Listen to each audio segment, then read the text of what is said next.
जोहार दोस्तों, आप सभी को जेपीएससी का नोटिफिकेशन मिल गया होगा 2025 का, जिसमें कुल 103 सीटों का प्रावधान किया गया है। 103 सीट ही है और उसमें अलग अलग कैटेगरी में आपने देखा होगा कितना कितना सीट है। ठीक है, यहाँ पर हम लोग बस ये बात करेंगे कि इन कम सीटों में, इतने कम सीटों में आपका पीटी का सिलेक्शन जो पहले हो जाता था 250 नंबर के नीचे में, वो अभी आपको 250 के ऊपर ही लाना होगा। मेरे ख्याल में तो 260 टू 70 के आसपास लाना होगा, तभी आपका पीटी में सिलेक्शन संभव है। तो उसके परिप्रेक्ष्य में आप तैयारी करेंगे और अपनी तैयारी को मजबूती प्रदान करेंगे। ठीक है, तो उसके लिए आपका प्रैक्टिस सेट बहुत इंपॉर्टेंट हो जाता है। तो झारखंड सामान्य अध्ययन का ही प्रैक्टिस सेट मैं अभी ला रहा था, लेकिन 1-2 दिनों में आपके लिए मैं प्रैक्टिस सेट पेपर 1 का भी लाऊंगा। ठीक है, तो जुड़े रहिए मेरे साथ, मेरे यूट्यूब चैनल अबुआ झारखंड जामताड़ा वाले में, और इसको लाइक करते रहिए दोस्तों, शेयर कीजिए अपने दोस्तों के बीच में और ज़्यादा से ज़्यादा सब्सक्राइब करवाइए, ताकि अन्य छात्रों तक ये प्रैक्टिस सेट पहुँचता रहे। तो चलिए आज का पहला क्वेश्चन हम लोग लेते हैं और शुरू करते हैं प्रैक्टिस सेट 9 का। श्री गणेश कर लेते हैं। ओके, इसमें देखिए क्वेश्चन नंबर 1 है, मुंडा शासन व्यवस्था में पढ़ा पंचायत में बरकंदाज कौन होता है? ऑप्शन ए है सभा का वकील, सभा का कार्यवाही नियंत्रक, और ऑप्शन सी है पढ़ा राजा का मंत्री, ऑप्शन डी कहता है गांव का सिपाही। तो ये पढ़ा स्तर पे ये सारी बातें लिखी गई है, लेकिन यहाँ पर बरकंदाज का बात करें तो बरकंदाज जो है गांव से रिलेट करता है दोस्तों। तो गांव का ऑप्शन यहाँ पर एक ही है और ये गांव का सिपाही होता है। बरकंदाज क्या होता है? गांव का सिपाही होता है। इसका आंसर तो मिल गया। अब यहाँ पर थोड़ा सा ध्यान देंगे तो आपको ये भी पता चलेगा कि जो पढ़ा होता है, जो पढ़ा होता है, उस पढ़ा में सभा का वकील कौन होता है? सभा का वकील ये आप देखेंगे तो लाल होता है। ठीक है, लाल को सभा का वकील कहा जाता है। सभा की कार्यवाही का नियंत्रक आपका दरोगा होता है। जो नियंत्रक होता है वो दरोगा जी होते हैं। और फिर क्या है? पढ़ा का राजा का मंत्री। तो पढ़ा राजा का जो मंत्री होता है वो पिछला क्वेश्चन, पिछले प्रैक्टिस सेट में मैंने बताया था, वहाँ पर दीवान बताया था। ओके, ठीक है, ये क्लियर हो गया। नेक्स्ट चले क्वेश्चन नंबर 2, छोटा नागपुर का इतिहास कुछ संदर्भ तथा कुछ सूत्र नामक पुस्तक के लेखक कौन है? ऑप्शन ए है डॉक्टर बीपी केसरी, बी है घासीराम, ऑप्शन सी है फूलचंद महतो, ऑप्शन डी है विनोद कवि। तो इसमें पुस्तक का नाम क्या दिया है दोस्तों? पुस्तक का नाम दिया है छोटा नागपुर का इतिहास, कुछ संदर्भ तथा कुछ सूत्र। इसका राइट आंसर हो जाएगा दोस्तों बीपी केसरी। क्या हो जाएगा? बीपी केसरी। तो इसमें ग्रामीण स्तर पर काम करने वाले 22 अधिकारियों का वर्णन किया गया है। ठीक है, छोटा नागपुर इतिहास कुछ संदर्भ तथा कुछ सूत्र नामक पुस्तक का रचयिता जो है डॉक्टर बीपी केसरी है, और इन्होंने लगभग 22 अधिकारियों का वर्णन किया है इसमें। ठीक है, नेक्स्ट चलते हैं क्वेश्चन नंबर 3, किस जनजाति में यह कहावत प्रचलित है? पाहन गांव बनाता है, महतो गांव चलाता है। ओके, ये बहुत फेमस है। किसमें है? उरांव जनजाति में, संथाल में, हो जनजाति में और मुंडा जनजाति में। तो इसका जो राइट आंसर होगा दोस्तों ये उरांव जनजाति होता है। तो यहाँ से आप याद रखिएगा कि पाहन जो है वो आपका उरांव जनजाति का धार्मिक प्रधान होता है, और महतो जो होता है वो गांव का मुखिया होता है, गांव का प्रधान होता है। ओके, नेक्स्ट चलें क्वेश्चन नंबर 4, मांझी परगना शासन व्यवस्था में मांझी की सहायता करने वाले सहायक को क्या कहा जाता है? तो मेरे ख्याल में ये सब क्वेश्चन आपके मुँह जवानी याद हो गए होंगे, अब इतने बार रिपीट हुआ है। ऑप्शन ए दिया है भगदो प्रजा, ऑप्शन बी है जोग प्रमाणिक, ऑप्शन सी है प्राणिक, और ऑप्शन डी है जोग मांझी। तो चूंकि मांझी का आपका सहायक पूछा है, तो यहाँ से तो आपको मांझी एक ही जगह दिख रहा है, तो आंसर तो आप यही करेंगे, है ना? आंसर आपको यही करना है, जोग मांझी, राइट। तो ये जो जोग मांझी हैं इनका और भी काम होता है, ये जन्म तथा विवाह संबंधी मामलों में सलाहकार होते हैं। किसमें? जन्म और विवाह संबंधी, ठीक है, और विवाह संबंधी कार्यों में ये मुख्य सलाहकार होते हैं जोगमांझी जी। ओके, नेक्स्ट चलें क्वेश्चन नंबर 5। अच्छा, भगदो प्रजा क्या होता है? ये गाँव में वृद्धजनों का एक समूह होता है ना। नेक्स्ट है 5, हो जनजाति की पारंपरिक शासन व्यवस्था को क्या कहते हैं? तो ये सब याद हो गया होगा। ऑप्शन ए है मुंडा मानकी, ऑप्शन बी है ढोकलो शहर, ऑप्शन सी है पढ़ा पंचायत, ऑप्शन डी है नागवंशी शासन व्यवस्था। तो इसका जो आंसर है आप सभी को यहाँ पर दिख रहा होगा, मुंडा मानकी शासन व्यवस्था। ये हो जनजाति से बिलोंग करता है और ये कोल्हान प्रमंडल में है। ढोकलो सोहर शासन व्यवस्था किस में है? ये खड़िया जनजाति में है। ठीक है, खड़िया जनजाति में। ये आपको पता होगा यहाँ पर जो ग्राम पंचायत है उसका ये खिलाफ में था और अपना जो प्रशासनिक नीति है उस पर ये अडिग रहता था। इनका एक अपना सभा भी है जिसमें ढोकलो शहर का जो खड़िया राजा होता है उसका चुनाव भी किया जाता है 3 वर्षों के लिए। पढ़ा पंचायत शासन व्यवस्था किसका है? पढ़ा पंचायत शासन व्यवस्था आपका उरांव जनजाति से बिलोंग करता है। ओके, उरांव जनजाति से बिलोंग करता है और अभी इनसे संबंधित ऊपर में एक क्वेश्चन भी हमने बनाया था।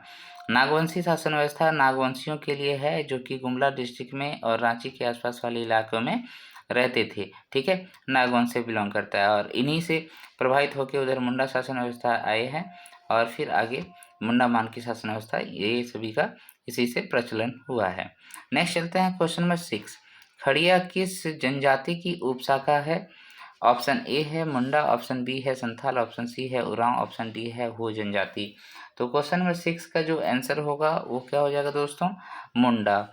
ठीक है, मुंडा जनजाति जो है वो मतलब खड़िया जनजाति मुंडा जनजाति की ही एक उपशाखा है।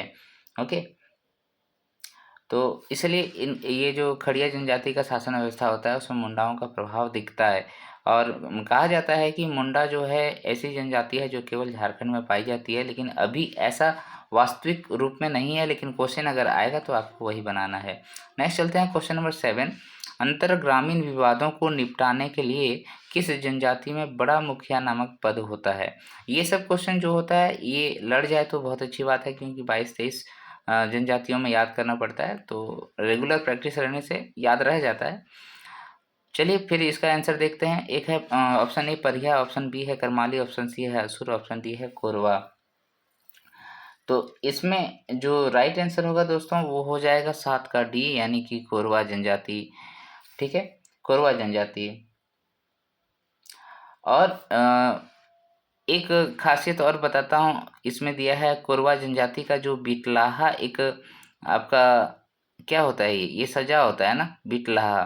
ओके, ये आपका संथालों में भी बिटलाहा पाया जाता है। तो ये क्या होता है? ये ऐसा होता है जो जाति में यानी कि समाज से निष्कासन है ना, समाज से निष्कासन कर दिया जाता है।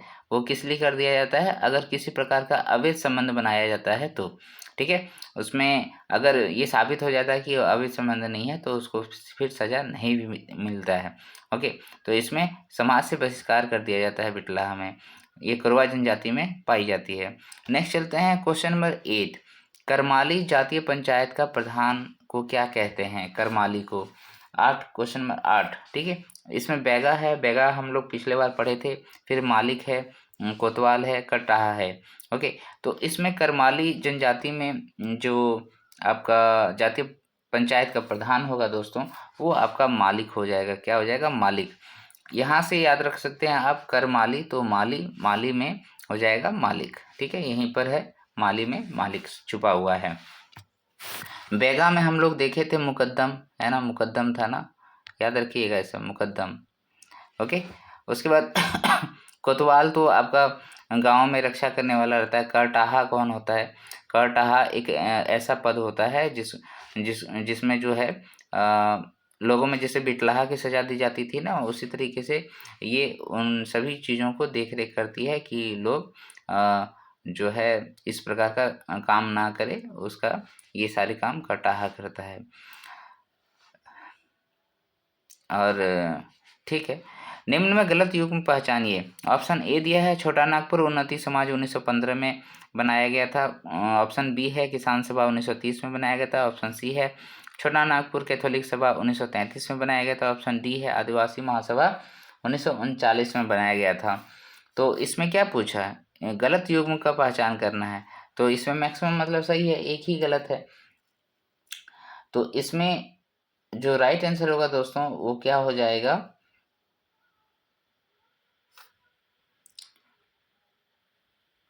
छोटा नागपुर उन्नति समाज। चलो ये बिल्कुल करेक्ट है, 1915 में हुआ था। और इन्होंने ही 1928 में जो है आपका साइमन कमीशन के सामने छोटा नागपुर मतलब झारखंड को अलग बनाने के लिए अपना एक पत्र सौंपा था। किसान सभा 1930 में निर्मित किया गया था, ये भी सही है, किसान सभा। और बाद में जो है दोस्तों यहाँ पर आदिवासी महासभा का बात कर रहा है, ये 1939 दिया है। छोटा नागपुर कैथोलिक सभा ये भी 1933 में किया गया था, ये भी ठीक है। ये तीनों को मिला के जो है बाद में हमने आदिवासी महासभा बनाया था, जब सभी लोग मिल गए थे। तो ये 1939 नहीं था, ये 1938 था। याद रखिएगा, आदिवासी महासभा का गठन 1938 में किया गया था। बाद बाकी छोटा नागपुर कैथोलिक सभा 1933, किसान सभा 1930 और छोटा नागपुर उन्नति समाज 1915। नेक्स्ट चला क्वेश्चन नंबर 10 ओके। किस व्यक्ति को प्रथम सदानी कहा जाता है? प्रथम सदानी किसको कहा जाता है? फनी मुकुट राय को, जयपाल सिंह को, बुद्धू भगत को, भागीरथ मांझी को। ये क्वेश्चन आपको बिल्कुल नया मिला होगा, है ना। तो क्वेश्चन नंबर 10 का जो आंसर होगा दोस्तों वो हो जाएगा आपका फनी मुकुट राय। ठीक है, फनी मुकुट राय को प्रथम सदानी कहा जाता है, मतलब मूल निवासी झारखंड के मूल निवासी है, लेकिन ये जनजाति नहीं है। फनी मुकुट राय जो कि नागवंश शासन व्यवस्था का संस्थापक थे। नेक्स्ट चले क्वेश्चन नंबर 11। झारखंड का जल पुरुष किसे कहा जाता है? अशोक भगत को, सिमोन उरांव को, पीएन बोस को, ललित मोहन को। इसका जो राइट आंसर होगा दोस्तों वो क्या हो जाएगा, 11 का बी, सिमोन उरांव। इनको पद्मश्री अवार्ड से भी सम्मानित किया जा चुका है। ओके, नेक्स्ट चलें क्वेश्चन नंबर 12। झारखंड के किस विभूति को संगीत कला अकादमी द्वारा सम्मानित किया गया है? ललित मोहन राय, आर माधवन, इम्तियाज अली, सुधेंदु नारायण सिंह। तो संगीत कला अकादमी का बात कर रहा है दोस्तों, तो इसका जो राइट आंसर है वो आपका सुधेंदु नारायण सिंह देव का बात कर रहा है। ठीक है, इसमें आंसर क्या हो जाएगा, सुधेंदु नारायण सिंह देव। ओके तो इसको क्यों दिया गया था अवार्ड सुधेंदु नारायण सिंह को? आप सभी को ये पता होगा कि सबसे पहले रूस मॉस्को में इनके द्वारा छऊ नृत्य का प्रदर्शन किया गया था और इसको विश्व पहचान दिलाई थी, इसीलिए मिला था इनको। नेक्स्ट चलते हैं क्वेश्चन में 13। ठाकुर विश्वनाथ सहदेव, अच्छा और एक याद रखिएगा ये कौन सा फैमिली से था, आप सरायकला खरसावां का राजवंश से था, है ना। Question number 13। ठाकुर विश्वनाथ सहदेव को किस जगह फांसी की सजा दी गई थी?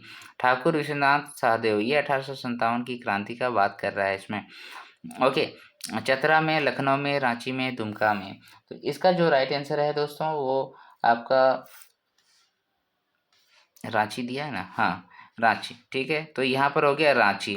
इसका राइट आंसर क्या हो जाएगा, ठाकुर विश्वनाथ सहदेव को रांची में फांसी दे दी गई थी। और इन्होंने मुक्ति वाहिनी सेना का गठन किया था।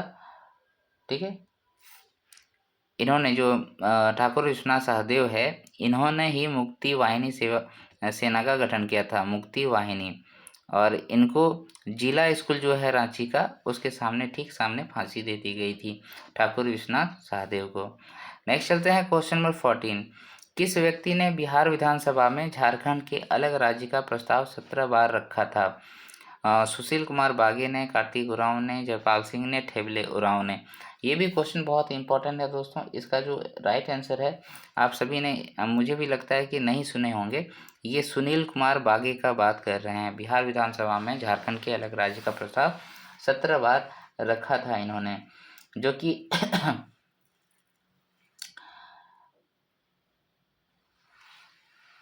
ये एक्चुअल में जो बिहार विधानसभा थे उनका 1952 से यानी कि शुरुआत से लेके आपका 1962 10 सालों तक विपक्ष के नेता ये रहे थे जयपाल सिंह मुंडा के जरिए। ठीक है, तो ये विपक्ष में नेता थे 1952 से 1962 तक जयपाल सिंह मुंडा के साथ।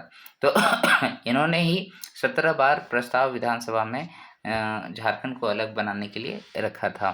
बाद बाकी आप सभी इन नाम से परिचित हैं।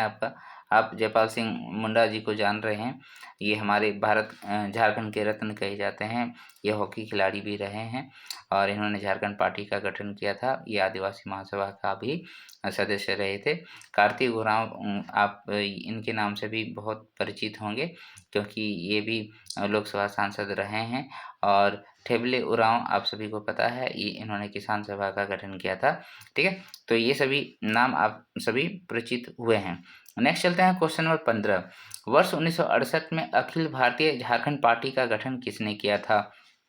1968 का है। ठीक है, ये अखिल भारतीय झारखंड पार्टी का बात कर रहा है। इसमें जो झारखंड पार्टी है उससे अलग होकर इन लोगों ने अपना पार्टी बनाया था। ऑप्शन ए है बाबुल सुब्रई, ऑप्शन बी है ए के रॉय, ऑप्शन सी है NE होरो और ऑप्शन डी है जयपाल सिंह मुंडा। तो इसमें राइट आंसर जो होगा दोस्तों, देखिए ये ऑप्शन ऐसे भी आप काट सकते हैं। जयपाल सिंह मुंडा 1968 में तो कोई पार्टी का गठन किया ही नहीं है, उसके आसपास तो इनकी मृत्यु हो गई थी। ठीक है, तो ये ऑप्शन नहीं होगा। ए के रॉय ये भी मतलब CPI वाले फॉर्मेट में ये काम करते हैं, तो ये भी आएगा नहीं।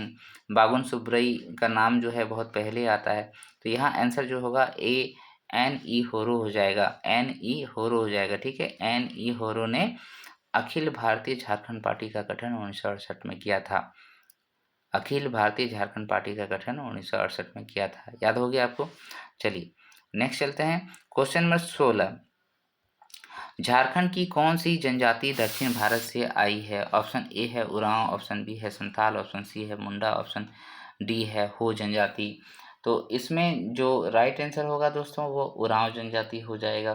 ठीक है, क्या हो जाएगा? उरांव जनजाति। इसके बारे में जब पढ़ेंगे आप जनजाति में तो यहाँ पर लिखा हुआ है कि उरांव जनजाति को माना जाता है कि दक्षिण भारत से आए हुए हैं और इनका भाषा जो है कुडुक है और ये जो है द्रविडियन प्रजाति के हैं। ठीक है, द्रविडियन प्रजाति के हैं। ये भी तो आपसे पूछा जाता है ना, तो याद रखिएगा ये। ओके, नेक्स्ट तो यहीं से पता चलता है ना द्रविड़ किसको बोलते हैं। हम लोग प्रायद्वीपीय पठार को बोलते हैं जो भारत में दक्षिण में स्थित है। संथाल को माना जाता है कि बंगाल से लाया गया था। हो यहीं के मूल निवासी हैं, मतलब यहीं पैदा हुए थे और एबोरिजिनल है। मुंडा जनजाति आप सभी को पता है, ये उधर से रोहतास की तरफ से आए हुए थे। ठीक है, तो इस तरीके से हम सभी लोग इन सभी से परिचित हैं। याद रखिएगा। क्वेश्चन नंबर 17 चलते हैं। चेरो जनजाति के धार्मिक प्रधान को क्या कहा जाता है? बेगा कहा जाता है, नायके कहा जाता है, लाया कहा जाता है, देवरी कहा जाता है। चेरो जनजाति का बात कर रहा है दोस्तों। उसमें धार्मिक प्रधान को क्या कहा जाता है? तो धार्मिक प्रधान को यहाँ पर हम लोग, चेरो में अजीब बात है, बेगा कहा जाता है। ठीक है, बेगा ही कहा जाता है। ठीक है, चेरो जनजाति के धार्मिक प्रधान को बेगा कहा जाता है और बेगा एक खुद में एक जनजाति भी है। नहीं, ठीक है, चेरो जनजाति में धार्मिक प्रधान को बेगा कहा जाता है। याद रखिएगा। दूसरा चलते हैं, यहाँ पर नायके रखा है तो नायके भी धार्मिक प्रधान ही होता है। ये किस में होता है? ये संथाल जनजाति में होता है आपका। उसके बाद फिर लाया है। लाया आपको याद होगा, ये क्वेश्चन भी पूछा गया है एक बार, भूमि जनजाति में है। ठीक है, लाया धार्मिक प्रधान होता है और ये भूमि जनजाति में है। देवरी जो है, देवरी आपका याद रखिएगा माल पहाड़िया में कहा जाता है। किस में कहा जाता है? माल पहाड़िया। 3 तरीके का आप पहाड़िया जनजाति पढ़ेंगे, उसमें माल पहाड़िया भी एक आएगा। तो माल पहाड़िया जो है वो आपका क्या आता है? माल पहाड़िया आपका यानी उसको क्या कहते हैं? असुर जनजाति, ये सभी उसमें आते हैं ना। यानी कि विशेष श्रेणी में जो 8 जनजातियां जो विशेष श्रेणी में है वो। ठीक है, ये हो गया। अभी बिल्कुल नाम बिल्कुल दिमाग से आउट हो रहा है, क्या बोलते हैं। चलिए ठीक है, वो याद आ जाएगा। यूनेस्को ने छऊ नृत्य को किस वर्ष विश्व विरासत नृत्य में शामिल किया है? ऑप्शन ए है 2005, ऑप्शन बी है 2008, ऑप्शन सी 2010 और ऑप्शन डी है आपका 2015। ये बहुत इंपॉर्टेंट है, याद रखिएगा। ये क्वेश्चन भी पूछा जा सकता है। यूनेस्को ने छऊ नृत्य को कब विश्व विरासत में शामिल किया था? तो ये आपका आंसर हो जाएगा दोस्तों 2010 में यूनेस्को ने छऊ नृत्य को विश्व विरासत नृत्य में शामिल किया था। शामिल करने से क्या फ़ायदा होता है, चलिए बताइएगा। क्वेश्चन नंबर 19, झारखंड में सर्वाधिक खदान, ठीक है, झारखंड में सर्वाधिक खदान किस जिले में है? धनबाद में है, पूर्वी सिंहभूम में है, पश्चिमी सिंहभूम में है, पलामू में है? इसका आंसर तो आप ऐसे ही भी मार सकते हैं, ठीक है। अगर जो झारखंड के बारे में थोड़ी बहुत भी जानकारी रखते हैं तो उनको पता होगा कि धनबाद जो है खदानों का शहर कहा जाता है धनबाद को। झारखंड में सर्वाधिक खदान कहाँ है? धनबाद में, कोयला नगरी धनबाद में। ओके, नेक्स्ट चलें, क्वेश्चन नंबर 20, झारखंड की लोकसभा सीटों में अनुसूचित जनजातियों के कितने सीटें आरक्षित हैं? लोकसभा का बात कर रहा है, ठीक है। बहुत सारे क्वेश्चन यहाँ से बनते हैं, मैं अभी एक एक करके चर्चा कर दूंगा। ऑप्शन ए दिया हुआ है 5, ऑप्शन बी है 2, ऑप्शन सी है 10, ऑप्शन डी है 8। तो यहाँ अनुसूचित जनजाति का बात कर रहा है, एसटी का बात कर रहा है। ओके, तो यहाँ पर आप देखेंगे दोस्तों, इसमें जो आंसर आएगा यहाँ के हिसाब से वो आपका होगा 5। अच्छा, चलिए जानते हैं कि लोकसभा में टोटल सीटें कितना है झारखंड का? 14 सीटें हैं। उसमें 5 सीटें आपका हो गया एसटी का 5 हो गया। उसके बाद एक सीट जो है दोस्तों, एक वो पलामू है, ये एससी के लिए है। और बाद बाकी कितने बच गए? 8 बच गया ना। तो 8 जो है सीटें वो आरक्षित नहीं है, वो जनरल कैटेगरी का है, ठीक है। तो इस तरीके से ये सीट बंटवारा किया गया है। उसी तरीके से आपको राज्यसभा का सीट बताना है। राज्यसभा में झारखंड में कितना सीट हैं? तो 6 सीटें हैं, राइट। और विधानसभा में कितना है? टोटल 81 है विधानसभा में, झारखंड की विधानसभा में। ओके, इसमें भी कैटेगरी आप देख लीजिएगा क्या क्या है। नेक्स्ट चलें, क्वेश्चन नंबर 21, निम्न में कौन सा संस्कार गीत नहीं है? ऑप्शन ए है झंझाइन गीत, बिहार गीत, देवी गीत और पावस गीत। तो इससे भी एक क्वेश्चन रहेगा संस्कारों से, एक एक क्वेश्चन रहेगा, ठीक है। तो इसका आंसर हम लोग चलिए करते हैं।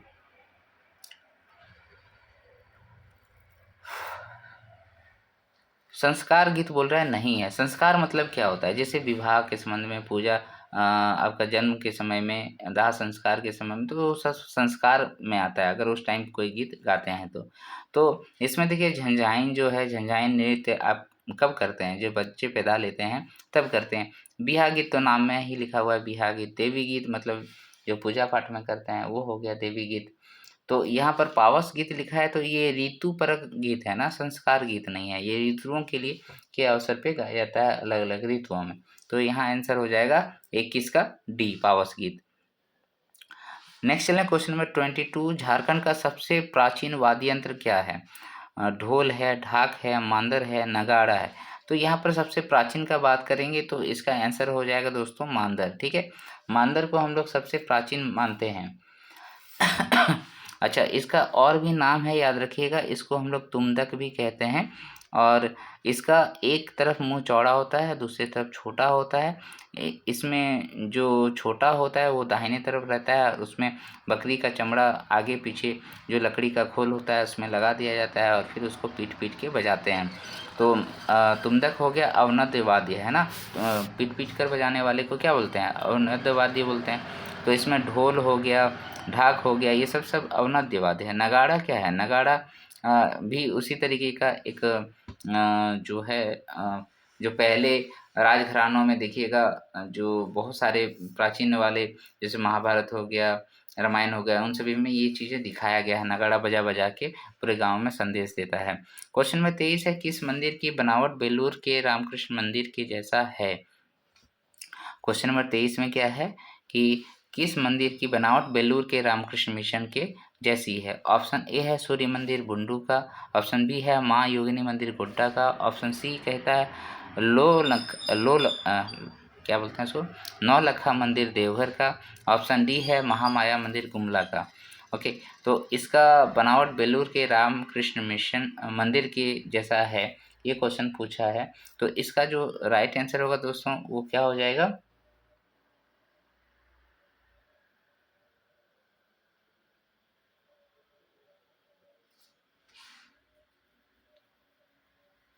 ये आंसर मैं बताता हूँ, इसका आंसर जो होगा वो ये होना चाहिए, नौलखा मंदिर देवघर का। ठीक है, तो रामकृष्ण मंदिर जो है उसी के बेस पे ये नौलखा मंदिर भी है। चारूशिला जी ने इसमें 9 लाख रुपया दान में दिया था और मंदिर का निर्माण करवाया था, इसलिए इसका नाम क्या हो गया था, इसका नाम हो गया था नौलखा मंदिर। ओके, ये भी रामकृष्ण पे समर्पित मंदिर है। बाद बाकी सही लिखा हुआ है। माँ योगिनी मंदिर, ये जिला भी याद रखिएगा, गोड्डा में है। महामाया मंदिर गुमला में है और सूर्य मंदिर बुंडू रांची में है। इसको पत्थर में लिखी कविता भी कहते हैं सूर्य मंदिर को। क्वेश्चन नंबर 24, सिल्ली के राजा विनोद सिंह किस भाषा के गीतकार थे? सिल्ली के राजा विनोद सिंह किस भाषा के गीतकार थे? Option A Khortha, option B Nagpuri, option C Panchpargania, option D है कुरमाली। इसका जो राइट आंसर हो जाएगा वो हो जाएगा 24 का डी, यानी कि कुरमाली। ठीक है, सिल्ली का जो राजा थे विनोद सिंह, वो कुरमाली भाषा के गीतकार थे। नेक्स्ट चलते हैं क्वेश्चन नंबर 25, झारखंड की किस जनजाति को 18 हजारी भी कहा जाता है? ठीक है, किस जनजाति को? खरवार को, हो को, खड़िया को और ऑप्शन डी कहता है मुंडा को। इसका जो राइट आंसर होगा दोस्तों वो हो जाएगा आपका 25 का ए, यानी कि खरवार जनजाति। ठीक है, खरवार जनजाति को हम लोग क्या कहते हैं? 18 हजारी भी कहा जाता है। तो अगर आप जनसंख्या की दृष्टिकोण से देखें, संथालों में सबसे बड़ा जनजाति संथाल जनजाति होती है, उसके बाद फिर मुंडा, उरांव, हो और तब जाके ये खरवार जनजाति आता है। ठीक है, खरवार जनजाति आता है, मतलब 5वां ये बड़ा जनजाति है। कहा जाता है कि ये जहाँ से आए थे उस जगह का नाम था खेरी झार, इसलिए इसका नाम पड़ गया खरवार। ओके, और ये स्वयं को सूर्यवंशी मानते हैं, राजपूत हरिश्चंद्र रोहिताश्व का वंशज मानते हैं, और खरवार क्या होते हैं? खुद को राजपूत मानते हैं और ये कहते हैं कि हम लोग राजपूत हरिश्चंद्र रोहिताश्व का वंशज हैं। ठीक है, नेक्स्ट चलें क्वेश्चन नंबर 26, नागपुरी भाषा में महाभारत की रचना किसने की है? Option A Kanchan, option B Ghasiram, option C Dhaniram Bakshi, option D है बीपी केसरी। इसका जो राइट आंसर होगा वो हो जाएगा आपका दोस्तों कंचन जी ने जो नागपुरी भाषा में है महाभारत की रचना की है। कंचन जी ने नागपुरी भाषा में महाभारत की रचना की है। इनका अन्य जो पुस्तक है वो भी देखिए, आपको नाम बताऊंगा तो याद हो जाएगा। जैसे इनका एक पुस्तक का नाम है सुदामा चरित। ठीक है, सुदामा चरित मतलब भगवान कृष्ण के ऊपर है। उसके बाद आपका लंका कांड, उषाहरण, कृष्ण चरित। ठीक है, कृष्ण चरित, उषाहरण, लंका कांड, ये सब इनका है, कंचन जी का है। धनीराम बख्शी का एक पुस्तक मुझे याद आता है, जितिया कहानी इन्होंने लिखी है, जितिया कहानी। ओके, जितिया कहानी। बीपी केसरी ये तो बहुत फेमस हैं और इन्होंने कांटी, नेरुआ लोटा उर्फ सांस्कृतिक अवधारणा ये सब लिखा है। कांटी जो है पुस्तक, उनका रचना जो है बीपी केसरी जी ने लिखा है। और घासीराम जी ने नागपुरी फाग शतक, लाल रंजना और झूमर, ये वाला याद रखिए, लाल रंजना नागपुरी भाषा में लिखे हैं घासीराम जी ने, लाल रंजना। ओके, नेक्स्ट चलें क्वेश्चन नंबर 27, कवि बिहारी लकड़ा को किस कृति के लिए साहित्य अकादमी पुरस्कार से सम्मानित किया गया है? ऑप्शन ए है लील खोरा खेलेल, बी कुडुक डंडी, सी है कुडुक सरहा, ऑप्शन डी है बोलता। 27 का जो राइट आंसर होगा दोस्तों वो हो जाएगा कुडुक दंडी। क्या हो जाएगा? कुडुक दंडी। ओके, तो कवि बिहारी लकड़ा को कुडुक दंडी साहित्य के लिए साहित्य अकादमी पुरस्कार मिला था। Question number 28, Munda and there countries की रचना किसने की है? ऑप्शन ए है एस.सी. राय, ऑप्शन बी है W.J. Archer, option C Jagdish Turganayat और ऑप्शन डी है रामदयाल मुंडा। तो यहाँ पर जो ऑप्शंस है दोस्तों ये सभी जो लेखक हैं वो झारखंड के बहुत महत्वपूर्ण लेखक हैं। इनकी द्वारा रची गई पुस्तकों को अक्सर एग्जामों में पूछे जाते हैं। तो याद रखिएगा, मुंडा एंड देयर कंट्रीज के जो लेखक हैं वो S.C. रॉय हैं। कौन है? S.C. रॉय हैं, राइट। बाद बाकी सभी के बारे में मैंने पिछले एपिसोड्स में बताए हैं। नेक्स्ट चलते हैं क्वेश्चन नंबर 29। स्वयमेव जयते किसकी कृति है? स्वयमेव जयते, ऑप्शन ए है जयनंद, ऑप्शन बी है मनमोहन पाठक, ऑप्शन सी है वासुदेव और ऑप्शन डी है कमल। तो इसका जो राइट आंसर होगा दोस्तों वो हो जाएगा आपका 29 का ए जयनंदन। ठीक है, जयनंदन जो है आपका श्रमेव जयते लिखे हैं, श्रमेव जयते जयनंदन ने लिखे हैं।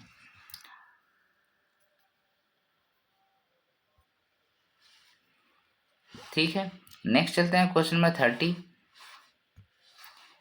किस भाषा साहित्य में वैष्णव भक्ति की झलक दिखाई देती है? ऑप्शन ए है नागपुरी, बी है पंचपरगनिया, ऑप्शन सी है खोटा, ऑप्शन डी है कुरमाली। तो वैष्णव भक्ति का बात कर रहे हैं दोस्तों, यानी कि विष्णु भगवान का जो पूजा पाठ करते हैं वो कौन सी भाषा शैली में दिखाई देता है? तो ये आपका रहेगा आंसर पंचपरगनिया में। पंचपरगनिया में वैष्णव भक्ति की झलक दिखाई देती है। और एक याद रखिएगा, एक नाम है विनोद कवि। क्या नाम है दोस्तों? विनोद कवि। इनको जो है पंचपरगनिया भाषा साहित्य का विकास के जनक माने जाते हैं, विनोद कवि। नेक्स्ट चले क्वेश्चन नंबर 31।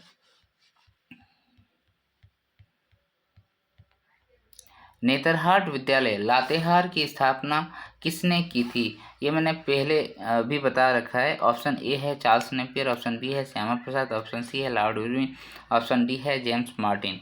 तो 31 का जो आंसर होगा दोस्तों क्या हो जाएगा? Charles Napier. चार्ल्स नेपियर ने नेतरहाट विद्यालय की स्थापना की थी। और इससे संबंधित एक कहानी भी मैंने बताया था कि वहाँ पर एक लवर के लिए कहानी फेमस है नेतरहाट में। ठीक है, फिर अब 32 है भारतीय कृषि अनुसंधान संस्थान। भारतीय कृषि अनुसंधान संस्थान बरही जो हजारीबाग में है उसकी आधारशिला कब रखी गई थी? कब बनाने की बात कही गई थी? कब आधारशिला रख दी गई थी? तो ये हमारा जो बरही में भारतीय कृषि अनुसंधान संस्थान है जो अभी कार्यशील है, इसका प्रधानमंत्री नरेंद्र मोदी जी ने आधारशिला रखा था 2015 में। ठीक है, प्रधानमंत्री श्री नरेंद्र मोदी जी ने 2015 में इसकी आधारशिला रखा था। नेक्स्ट चलें क्वेश्चन नंबर 33। हिंदी विद्यापीठ कहाँ अवस्थित है? तो ये हो जाएगा आपका आंसर दोस्तों देवघर ना। देवघर में हिंदी विद्यापीठ स्थापित है। और इसका स्थापना का बात करेंगे, ये भी याद रखिएगा, इसका स्थापना का बात करते हैं हम लोग तो 1929 में इसका स्थापना किया गया था हिंदी विद्यापीठ का, जो कि देवघर में है। यहाँ पर मैं JPSC का एग्जाम भी दिया हूँ। नेक्स्ट चलते हैं क्वेश्चन नंबर 34। आशा किरण बारला। अच्छा, ये नाम तो आप अभी याद रखिएगा ही, साथ ही साथ मैंने ये भी बताया था कि आपको याद रखना है। और कुछ और नाम जैसे सलीमा टेटे हो गया, उसके बाद पूर्णिमा महतो हो गई, फिर आपका लॉन बॉल जो खेलती है उन खिलाड़ियों का 4 नाम मैंने बताया था। एक राय बहादुर करके था, हाँ बहादुर सिंह था एक तो, और क्या चौबे थी वो था, वो सब आप याद रखिएगा। तो आशा किरण बारला जो है ये झारखंड की एक एथलेटिक थी, है ना, एथलेटिक्स थी। क्वेश्चन में 35। निम्न में कौन तीरंदाजी से संबंधित नहीं है? ऑप्शन ए है आशा रानी होरो, ऑप्शन बी है दीपिका कुमारी, ऑप्शन सी है छानू हाजरा, ऑप्शन डी है पुष्पा सिंह। तो खेल खिलाड़ियों से भी ऐसे क्वेश्चन पूछे जाते हैं। आपको पता है कि इसमें कौन सा खिलाड़ी इस खेल से संबंधित नहीं है, ऐसा क्वेश्चन भी पूछा जाता है। तो इसमें तीरंदाजी से संबंधित जो खिलाड़ी नहीं है वो पुष्पा सिंह है। कौन है? पुष्पा सिंह। बाद बाकी सभी जो है तीरंदाजी के बेहतरीन खिलाड़ी रही है झारखंड की तरफ से। तो आप पूछेंगे पुष्पा सिंह तब कौन है? तो पुष्पा सिंह जो है वो वॉलीबॉल खेलती है। ठीक है, वॉलीबॉल, राइट। नेक्स्ट चलें question number 36। Albert Ekka stadium किस जिले में स्थित है? अल्बर्ट एक्का स्टेडियम किस जिले में स्थित है? Option A Gumla, option B Ranchi, option C Dhanbad, option D है हजारीबाग। तो इसका जो राइट आंसर होगा दोस्तों वो हो जाएगा अल्बर्ट एक्का स्टेडियम। जो अल्बर्ट एक्का जिस जिले से हैं वहीं पर है, गुमला में। कहाँ से है? गुमला में, राइट। नेक्स्ट चलें क्वेश्चन नंबर 37। झारखंड राज्य नई पर्यटन नीति 2022 में क्या शामिल है? ठीक है, तो ये सब नीतियां बहुत इंपॉर्टेंट है, याद रखिएगा। नई पर्यटन नीति 2022 में आई थी, उसके परिप्रेक्ष्य में क्वेश्चन है। ऑप्शन ए है इसके तहत राज्य सरकार निवेशकों को फर्स्ट कम फर्स्ट आउट सर्व के आधार पर स्पेशल पैकेज देती है। ऑप्शन बी है कैपिटल इन्वेस्टमेंट पर 10 करोड़ की सीमा तक और 20 से 25% सब्सिडी दी जा रही है। फिर सी वाला ऑप्शन में क्या है दोस्तों? महिलाओं, SC, ST एवं दिव्यांगों के लिए नीति में विशेष व्यवस्था का प्रावधान है। और ऑप्शन डी कहता है सभी सही है। तो इसका जो राइट आंसर होगा दोस्तों वो सभी सही होगा, यहाँ पर एक भी गलत नहीं है। राज्य के जो निवेशक होते हैं उनको फर्स्ट कम फर्स्ट सर्व, ठीक है, फर्स्ट कम फर्स्ट सर्व के आधार पर स्पेशल पैकेज दी जाती है। कैपिटल इन्वेस्टमेंट में जो है 10 करोड़ की सीमा तक का सब्सिडी दी जाती है, या फिर आप जितना इन्वेस्टमेंट किए हैं उसका 20 से 25% में जो कम होता है उसको दिया जाता है। नेक्स्ट चलते हैं। नेक्स्ट यहाँ पर लिखा हुआ महिलाओं, SC और ST दिव्यांगजनों के लिए नीति में विशेष प्रावधान किए गए हैं। इसके लिए अतिरिक्त 5% का सब्सिडी अतिरिक्त दिया जाता है। ठीक है, तो ये सारे प्रावधान हो गए आपका राज्य नई पर्यटन नीति 2022 के तहत, पर्यटन नीति 2022। Okay, question number 38। किस वर्ष को बूढ़ा बाबा की पूजा के रूप में मनाया जाता है? ऑप्शन ए हेरो पर्व। कौन सा पर्व होगा? यहाँ वर्ष लिखा है, पर्व, ठीक है। कौन से पर्व को बूढ़ा बाबा की पूजा के रूप में मनाया जाता है? हेरो पर्व, भक्ता पर्व, सेंद्रा पर्व और जावा पर्व। तो इसका जो राइट आंसर होगा वो हो जाएगा भक्ता पर्व। ठीक है, बूढ़ा बाबा की पूजा के रूप में भक्ता पर्व मनाया जाता है। ये पर्व बेसिकली तमाड़ क्षेत्र में मनाया जाता है, तमाड़ में। और ये अभी के मौसम में मनाया जाता है जब आपका अभी कौन सा मौसम चल रहा है जी? इतना बढ़िया मौसम तो चल रहा है, वसंत मौसम ना, वसंत। तो इस टाइम पे तमाड़ क्षेत्रों में भक्ता पर्व मनाया जाता है, जिसको बूढ़ा बाबा का पूजा कहते हैं।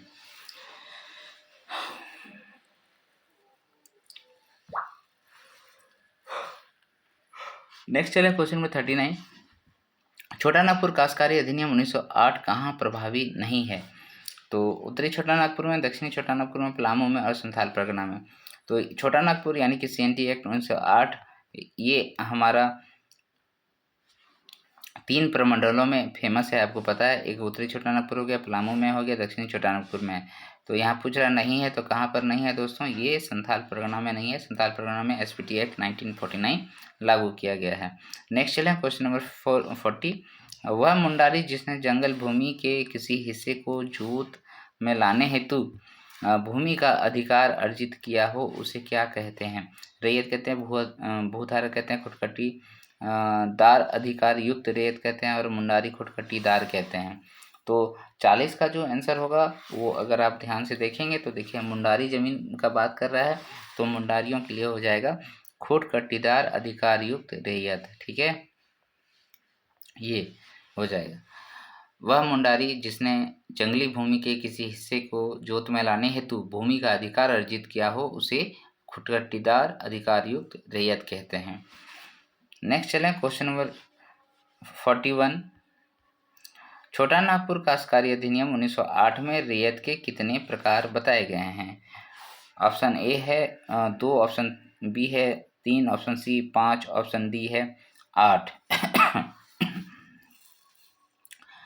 इसमें जो राइट आंसर होगा दोस्तों वो क्या हो जाएगा? 3 प्रकार के रेयतों का प्रावधान इसमें किया गया है। पहला रेयत क्या होता है? अधिभोगी रेयत होता है। दूसरा क्या होता है? पहला हो गया अधिभोगी, ओके, अधिभोगी। दूसरा क्या हो गया? दूसरा हो गया अंधिभोगी, अंधिभोगी। और एक इसमें होता है, वो क्या होता है? खुटखटीदार अधिकार प्राप्त रेयत, जो अभी मैंने बताया ऊपर में। ठीक है, ये होता है। तो इसमें क्या हो गया? अधिभोगी रैयत यानी कि जो भूमि धारण करता है वो उसमें अधिभोग का भी अधिकार रखता है, यानी कि उसका उसमें जो है भूमि का उपयोग वो बहुत अच्छे से तरीके से करेगा। अधिभोगी रैयत को अधिकार नहीं होता है, भूमि धारण किया हुआ रहता है, अधिभोग करने का अधिकार उसको नहीं रहता है। नेक्स्ट चलें, क्वेश्चन नंबर 42, छोटा नागपुर काश्तकारी अधिनियम 1908 के तहत काश्तकार किसे शामिल किया जाता है? काश्तकार में किसे शामिल किया जाता है? ऑप्शन ए है भूधारक, ऑप्शन बी है रैयत, ऑप्शन सी है खुदकट्टीदार, ऑप्शन डी है इनमें से सभी। तो काश्तकार का बात कर रहा है, तो काश्तकार इसमें कौन कौन होता है दोस्तों?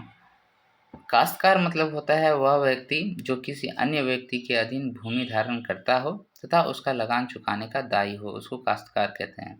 काश्तकार के अंतर्गत जो है वो भूधारक भी आएगा, रैयत भी आएगा, उसके बाद खुदकट्टीदार भी आएगा, ठीक है, क्योंकि ये सभी जो है लगान को चुकाता है। तो याद रखिएगा काश्तकार मतलब जो लगान को चुकाता है और जिन्होंने भूमि को धारण कर रखा है। ओके, नेक्स्ट चलें क्वेश्चन नंबर 43, छोटा नागपुर काश्तकारी अधिनियम 1908, इसलिए तो यहाँ काश्तकार लिखा है ना, छोटा नागपुर काश्तकारी अधिनियम। काश्तकार का मतलब ही वही होता है जो भूमि को अर्जित किया है और जिसे लगान चुकाना है, तो वो किस तरीके से उसको अधिकार दे गए हैं, उसके किस तरीके से वो अपना सारा कार्य करेगा, ये सभी दिए हैं। तो 1908 में रैयत के जोत का लगान किन दशाओं में उपायुक्त द्वारा कम किया जा सकता है? कब कब कम कर सकता है? अगर कोई किसी ने कहा कि इस पे लगान कम कीजिए तो उपायुक्त कब कम करेगा, ये स्थिति पूछा है। ऑप्शन ए है यदि जोत का स्वामी सिंचाई का प्रबंध करने में असफल रहता है। ओके, दूसरा है यदि रैयत द्वारा धारित भूमि का क्षेत्र उस क्षेत्र से कम है जिसके उसके द्वारा पूर्व में लगान का भुगतान किया गया है। ऑप्शन सी है आपका यदि वर्तमान लगान जारी रहने के दौरान मुख्य खाद्य फसलों का औसत स्थानीय मूल्य में गिरावट आ गई है। ओके, तो इसका जो राइट आंसर होगा दोस्तों वो क्या हो जाएगा इन परिस्थितियों में? तो मेरे ख्याल में 43 क्वेश्चन का आंसर जो होगा वो सभी होगा। यहाँ पर कंडीशंस जो दिया है, यदि जोत का स्वामी सिंचाई का प्रबंध करने में असफल रहता है, अगर सिंचाई का प्रबंध करने में असफल रहता है इसका मतलब खेतीबाड़ी कम होगा, तो लगान कम किया जा सकता है उस परिस्थिति में उपायुक्त के द्वारा। दूसरा, यदि रैयत द्वारा धारित भूमि का क्षेत्र उस क्षेत्र से कम है जिसके लिए उसके द्वारा पूर्व में लगान का भुगतान किया गया हो, मतलब पहले वो जो भूमि धारित किया था वो ज़्यादा था, बड़ा था और इसलिए उसके बेस पे लगान दिया जाता था, लेकिन अभी उसके पास छोटा है तो उसके आधार पर देगा लगान ना, तो ऐसी परिस्थिति में भी उपायुक्त उसका लगान कम कर सकता है। फिर है यदि वर्तमान लगान के जारी रहने के दौरान मुख्य खाद्य फसलों के औसत स्थानीय मूल्य में गिरावट आ गई है। मान लीजिए पहले गेहूँ आपका 20 रुपये में मिलता था, अभी अब 18 रुपये में मिलता है, तो आपको 18 रुपये के हिसाब से लगान देना पड़ेगा ना, 20 रुपये के हिसाब से देगा तो कैसे चलेगा? तो ये हो गया क्वेश्चन नंबर 43 का आंसर। नेक्स्ट चलते हैं क्वेश्चन नंबर 44, ये एसपीटी एक्ट से रिलेट करेगा आप क्वेश्चन। संथाल परगना काश्तकारी अधिनियम 1949 के तहत न्यायाधिकरण या आयुक्त के समक्ष किसी आदेश के विरुद्ध अपील कितने दिनों के भीतर की जा सकती है? कोई भी आदेश दिया हुआ है, अब उसके विरुद्ध में आपको जाना है तो न्यायाधीश के पास न्यायाधिकरण या आयुक्त के समक्ष आपको अपील करना है, जो कितने दिनों के भीतर कर सकते हैं? 30 दिनों के, 60 दिनों के, 90 दिनों के, 120 दिनों के। तो इसमें जो राइट आंसर होना चाहिए वो 44 का सी होना चाहिए दोस्तों, 90 डेज में। एसपीटी एक्ट के तहत ये प्रावधान किया गया है, 90 दिनों के अंदर जो है आप अपील कर सकते हैं। नेक्स्ट है क्वेश्चन नंबर 45, संथाल परगना काश्तकारी अधिनियम 1949 के तहत लगान में कमी की जा सकती है। यहाँ पर भी लगान में कमी का बात करता है, यदि जमींदार नोटिस के कितने माह के अंदर सिंचाई संबंधी व्यवस्था करने में असमर्थ रहता है। तो जैसे इसके पहले हम लोग बात किए थे सेंट्री एक्ट में कि उपायुक्त तो उसका लगान में कमी कर सकता है यदि उन्होंने सिंचाई की व्यवस्था नहीं कर पाई, लेकिन एसपीटी एक्ट में इसमें पूछा है कि कितने दिनों में असमर्थ रहता है, तब वो सिंचाई संबंधी व्यवस्था करने में असमर्थ होता है। ऑप्शन ए 3 माह, ऑप्शन बी 6 माह, ऑप्शन सी है 9 माह, ऑप्शन डी है 12 माह। तो 45 का जो आंसर होगा दोस्तों वो हो जाएगा 6 माह। ठीक है, तो 6 माह के अंदर अगर वो सिंचाई का व्यवस्था अपनी ज़मीन में नहीं कर पाता है तो मतलब जमींदार नोटिस देने के बाद भी, ठीक है, 6 माह तक नहीं कर पाता है, असमर्थ रहता है, तो उसके लगान में कमी की जा सकती है।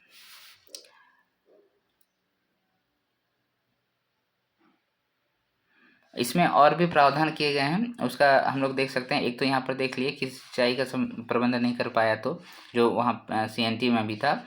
फिर था कि यहाँ पर था कि किसी जोत की मिट्टी में बालू पड़ जाने या किसी कारण से उपज में स्थायी, यानी कि कोई भी ज़मीन का अगर उपजाऊपन कम हो जाता है, किसी भी कारणवश कम हो जा रहा है, तो हम वहाँ पर क्या करेंगे, आयुक्त जो है उसका लगान में कमी कर सकता है।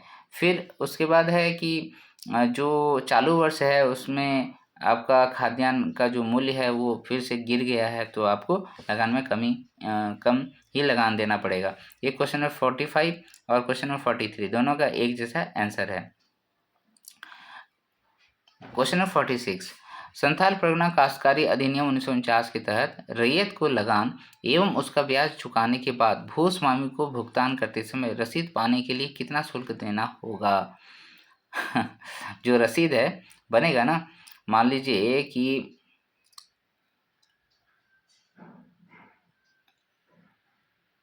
जो रैयत है उसने क्या किया, लगान चुकता किया और लगान के साथ ब्याज भी था, तो उसको भी चुकता किया, भूस्वामी को दिया, तो उसमें रसीद देगा। अब ये ठीक है, भूस्वामी रसीद देगा, तो कितना शुल्क देना होगा रसीद पाने के लिए? इसमें भी ये भी प्रावधान है, यानी कि तुम्ही को रसीद देना है तो पैसा देना पड़ेगा। तो पैसा इसमें देखिए 5 रुपये दिया है, 10 रुपये दिया है, 50 रुपया दिया है। तो इसमें जो प्रावधान किया गया है SPT में दोस्तों, वो निःशुल्क दिया है, यानी कि आपको कोई पैसा देने की ज़रूरत नहीं है। रैयत को कोई भी पैसा देने की ज़रूरत नहीं है, भूस्वामी को वो निःशुल्क आपको रसीद देगा। आप कोई सामान आप खरीदिएगा अगर, तो आपको जो जो बेचेगा वो देगा ना रसीद भाई, उसके लिए पैसा लेगा वो अलग से। संथाल परगना काश्तकारी अधिनियम 1949 के तहत ग्राम के जमाबंदी रैयतों में से कम कितने रैयतों की सहमति से उपायुक्त ग्राम प्रधान की नियुक्ति करता है? 2/3, 1/10, 1/5, 1/2, है ना? तो इसका जो राइट आंसर होगा दोस्तों वो हो जाएगा 2/3। ओके, 2/3 वहाँ पर CNT में भी है, याद रखिएगा। 2/3 बहुमत से ही ग्राम प्रधान मुखिया के चुनाव हो सकते हैं। नेक्स्ट चलते हैं क्वेश्चन नंबर 48। मन तो करता है पूरा फास्ट पढ़ाऊँ, लेकिन फिर सोचता हूँ बीच में और कुछ बता दूँ, ठीक है, सही जा रहा हूँ ना मैं? तो दोस्तों, आप अगर मेरे वीडियो को देखते हैं तो लाइक ज़रूर करते रहिए। लाइक नहीं करेंगे तो फिर मोटिवेशन हमें कैसे मिलेगा? लाइक कीजिए और ज़्यादा से ज़्यादा सब्सक्राइब कीजिए। संथाल परगना काश्तकारी अधिनियम 1949 के तहत रैयत को अपने निजी जोत के वृक्षों के संदर्भ में कौन सा अधिकार है? तो निजी जोत के वृक्षों के संदर्भ में बोल रहा है, ठीक है। जो वृक्ष होगा वहाँ पर, जो ज़मीन है, उस ज़मीन के टुकड़े में अगर उसने कोई पेड़ लगाया है तो उसमें क्या क्या अधिकार है? ऑप्शन ए है, रैयत अपनी जोत में स्थित किन्हीं वृक्षों या बांसों के फूल, फल और उत्पादनों का उपयोग कर सकता है।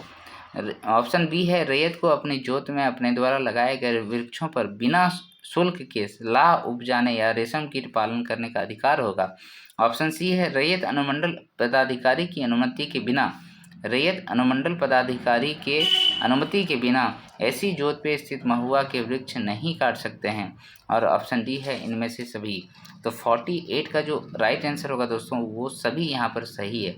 ओके, तो सभी पॉइंट को याद रखिएगा। ये ऐसे ही क्वेश्चन हुबहू पूछ सकता है आपको, क्योंकि ये पूरा SPT एक्ट का शब्द है, इसमें कोई छेड़खानी नहीं किया जाता है। तो यहाँ पर हो गया कि रैयत अपने जोत में स्थित किन्हीं भी वृक्षों या बांसों के फल, फूल, सब्जियां, उत्पादन उसका जो भी है उसको यूज़ कर सकता है।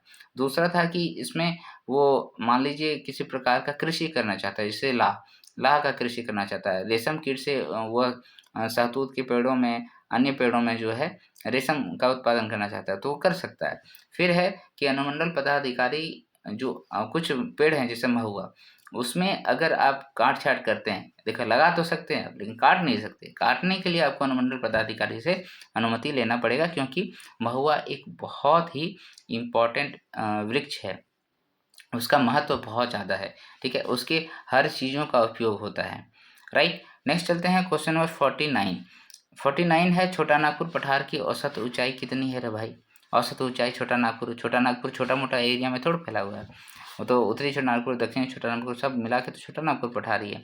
तो 49 का जो आंसर होगा दोस्तों वो हो जाएगा आपका 760 मीटर। ठीक है, 760 मीटर इसका औसत ऊंचाई माना जाता है। ठीक है, 760 मीटर, 760। क्वेश्चन नंबर 50, झारखंड के पाट क्षेत्र पश्चिमी भाग में कौन सा कथन गलत है? ठीक है, पाट क्षेत्र के बारे में यहाँ लिखा हुआ है, तो आपको चूज करना है कौन सा गलत है। ऑप्शन ए है पाट क्षेत्र की आकृति त्रिभुजाकार है। ऑप्शन बी है इस पाट क्षेत्र का ऊपरी भाग दोन तथा निचला भाग टाण कहलाता है। ऑप्शन सी है पाट क्षेत्र की समुद्र तल से औसत ऊंचाई 900 मीटर है। और ऑप्शन डी है पाट क्षेत्र की प्रमुख पहाड़ियां सानू व सारू पहाड़ी है। तो इसमें देखिए बार बार एक चीज़ आपको कंफ्यूज करवाएगा, ठीक है, उसको ध्यान रखना है। क्वेश्चन ऑप्शन बी को ध्यान दीजिए। ऑप्शन बी में है इस पाठ क्षेत्र का ऊपरी भाग दोन है और निचला भाग जो है टाण है। ये तो उल्टा लिख दिया है ना, जो ऊपरी भाग होता है वो टाण होता है ना भाई, और जो निचला भाग होता है वो दोन होता है, निचला भाग दोन होता है, राइट। तो यहाँ पर आप ध्यान रखिएगा, ये उल्टा क्वेश्चन कर सकता है। बाद बाकी सभी सही है। पाठ क्षेत्र आकृति त्रिभुजाकार है, ओके, इस तरीके से है। ऊपर में सबसे ऊपर है आपका नेत्रहाट का पठार। दूसरा हो गया पाठ क्षेत्र की समतल से ऊंचाई 900 मीटर है, ये भी सही है। ठीक है, वैसे यहाँ पर 900 से 1100 मीटर लिखेगा तो वो भी सही होता है। पाठ क्षेत्र की प्रमुख पहाड़ी जो है सानू और सराऊ है, ये भी सही है, राइट। ये हो गया पाठ क्षेत्र के बारे में आपको संपूर्ण जानकारी। नेक्स्ट चलते हैं क्वेश्चन नंबर 51। निम्न में कौन झारखंड की दक्षिणवर्ती नदी नहीं है? दक्षिणवर्ती नदी नहीं है कहने का मतलब क्या हो गया कि मान लीजिए हमारा प्यारा झारखंड है, तो ये वाला इस तरीके से वो नदियाँ नहीं बहती है इधर, ठीक है, दक्षिण की ओर नहीं बहती है, यही पूछ रहा है। तो दामोदर है, बराकर है, मयूराक्षी है, सोन नदी है। तो आप देखिए सोन नदी के बारे में देखिए, सोन किधर जाती है, वो ऐसे करके गंगा की ओर चली जाती है, तो ये उत्तरवर्ती नदी हो गई ना, तो ये दक्षिणवर्ती नदी नहीं हुआ। तो इसका राइट आंसर क्या हो जाएगा 51 का, एक बार मैं भी चेक कर लेता हूँ, ठीक है, 51 का डी इसका राइट आंसर हो जाएगा। तो इधर अगर आप देखेंगे सोन तरफ में तो पुनपुन मिलेगा आपको, फिर फल्गु नदी मिलेगा, ठीक है, और चानन हो गया, ये सब उत्तरवर्ती नदियाँ थी ना, जिसमें उत्तरी कोयल भी आएगा, राइट। नेक्स्ट चलते हैं क्वेश्चन नंबर 52। बूढ़ा नदी का उद्गम स्थल कहाँ है? तो बूढ़ा नदी बहुत फेमस नदी इसलिए है क्योंकि इसमें झारखंड का सबसे ऊंचा जलप्रपात है। ऑप्शन ए है किसको लोहरदगा, ऑप्शन बी है महुआ टांड, ऑप्शन सी है चतरा और ऑप्शन डी है टौरी। तो इसका जो राइट आंसर होगा दोस्तों, जो बूढ़ा नदी निकलती है वो महुआ टांड लातेहार से निकलती है। और महुआ टांड किस लिए फेमस है, यहाँ पर आपको पता है एक वन्य जीव अभ्यारण्य है महुआ टांड लातेहार में, जो भेड़ियों के लिए फेमस है ना। नेक्स्ट चलें क्वेश्चन नंबर 53। झारखंड आर्थिक सर्वेक्षण 2022-23 के अनुसार राज्य के कितने प्रतिशत भूभाग पर आग्नेय एवं रूपांतरित चट्टानों का विस्तार है? तो देखिए ये वाला चेंज नहीं होगा ये डाटा, ठीक है, ये भी इम्पोर्टेंट डाटा है। तो आग्नेय एवं रूपांतरित चट्टानों का विस्तार माना जाता है लगभग कितना 90% ना, 85% दिया है यहाँ पर। तो ये ऑथेंटिक डाटा है क्योंकि ये आपका आर्थिक सर्वेक्षण का डाटा है, तो 85% होगी। अन्य बुक्स में ऐसे तो कहीं 90% भी मिलता है, 85 to 90% भी मिलता है, तो यहाँ आर्थिक सर्वेक्षण में 85% का वर्णन किया गया है। Question number 54। झारखंड खाद्य प्रसंस्करण औद्योगिक नीति कब आया था? उद्योग नीति खाद्य प्रसंस्करण का 2014 में, 2015 में, 2016 में, 2018 में। इसका जो राइट आंसर होगा दोस्तों वो 2015 हो जाएगा। अच्छा, अभी हम लोगों ने देखा था 2015 में और एक नीति आई थी, ठीक है, और साथ ही साथ ये भी देखा था कि बरही में जो भारतीय कृषि अनुसंधान केंद्र है उसकी भी स्थापना 2015 में हुआ था। तो झारखंड खाद्य प्रसंस्करण उद्योग नीति, झारखंड खाद्य प्रसंस्करण उद्योग नीति 2015 में आया था। देखिएगा 2015 और 16 में बहुत सारे औद्योगिक नीतियाँ बनी हुई थी। देखिए फिर झारखंड मध्य निषेध नीति 2016 के प्रावधान के संदर्भ में सही नहीं है। सही नहीं है कौन सा? ऑप्शन ए है 18 वर्ष से कम आयु के व्यक्तियों के लिए शराब की बिक्री करना प्रतिबंधित कर दिया गया है। ऑप्शन बी है राज्य में शराब के प्रचार एवं प्रसार को प्रतिबंधित कर दिया गया है। ऑप्शन सी है शराब की बोतलों पर अंकित किया जाएगा कि मदिरा पान स्वास्थ्य के लिए हानिकारक है। ऑप्शन डी इनमें से सब सही है। कहाँ भाग गया? अच्छा, ओके, आ गया दोस्तों। तो इसमें राइट आंसर क्या हो जाएगा दोस्तों? 55, क्वेश्चन नंबर 55 का जो आंसर होगा वो क्या हो जाएगा? यहाँ पर जो 18 वर्ष लिखा है वो 18 वर्ष नहीं होगा, यहाँ पर कितना होगा? ये 21 वर्ष होगा। तो कौन सा सही नहीं है दोस्तों? ऑप्शन ए सही नहीं है। 21 वर्ष से कम आयु के व्यक्तियों के लिए शराब की बिक्री करना प्रतिबंधित कर दिया गया है। 18 तो आपका चुनाव के लिए है, आप चुनाव कहते हैं, आप वोट कर सकते हैं 18 साल एज हो गया तो, लेकिन 21 वर्ष जो आपका ग्रेजुएशन का उम्र है उस उम्र में कहता है कि आप शराब की बिक्री नहीं कर सकते हैं, उसके ऊपर आपका एज होना चाहिए। बाद बाकी सब सही है।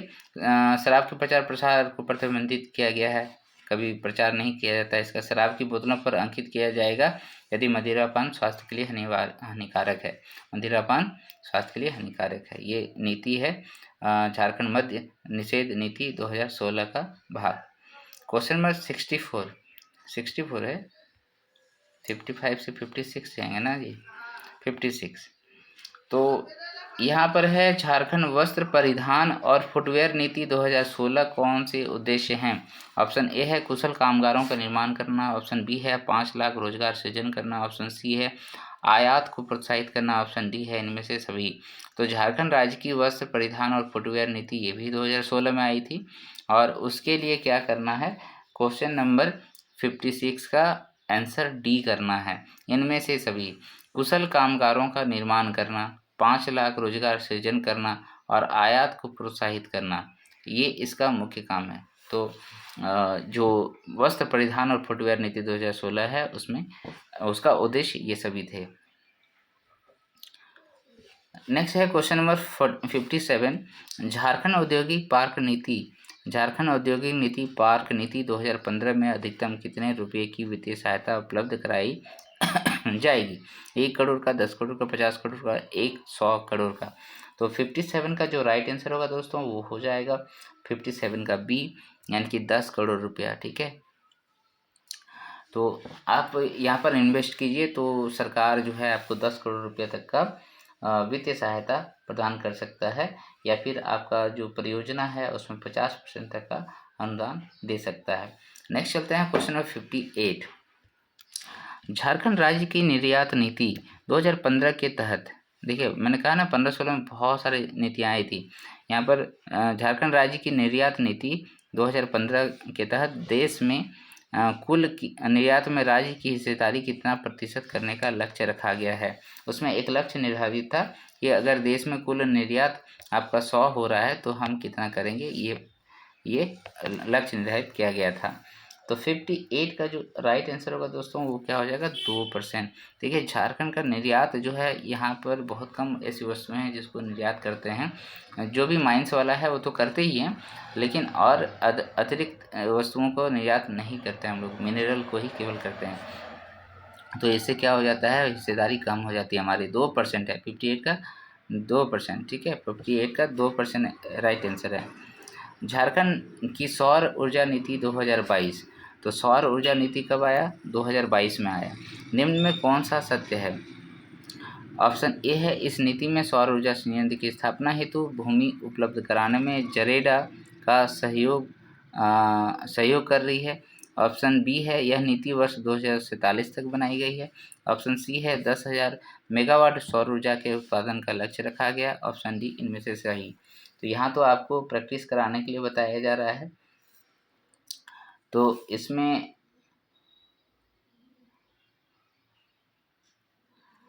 जो राइट आंसर होगा सौर ऊर्जा नीति का बात कर रहा है।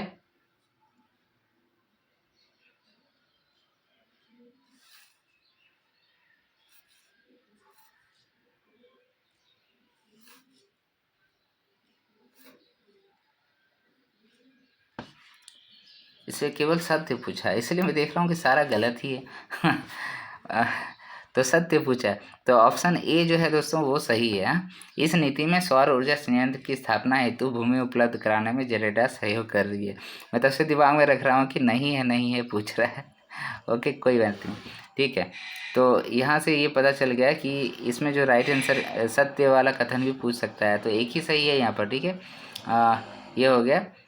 सौर ऊर्जा संयंत्र की स्थापना हेतु उपलब्ध कराने में जेरेडा सहयोग कर रही है।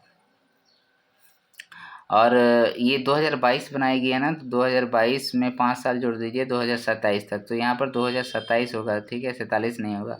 2047 तो भारत का लक्ष्य है।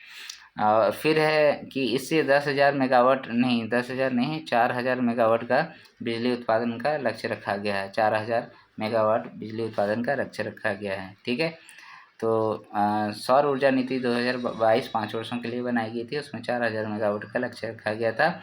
और इसमें ज़मीनों को मुहैया कराने के लिए जेरेडा सहयोग कर रही है, जिसकी स्थापना 2001 में हुई थी, याद है। नेक्स्ट है क्वेश्चन नंबर 60, सेमरा सलतुआ चूना पत्थर परियोजना किस जिले में है? सेमरा सलतुआ चूना पत्थर परियोजना, जब चूना पत्थर का बात कर रहा है तो आपका दिमाग में आना चाहिए पलामू है, लातेहार है, रांची है, लोहरदगा है।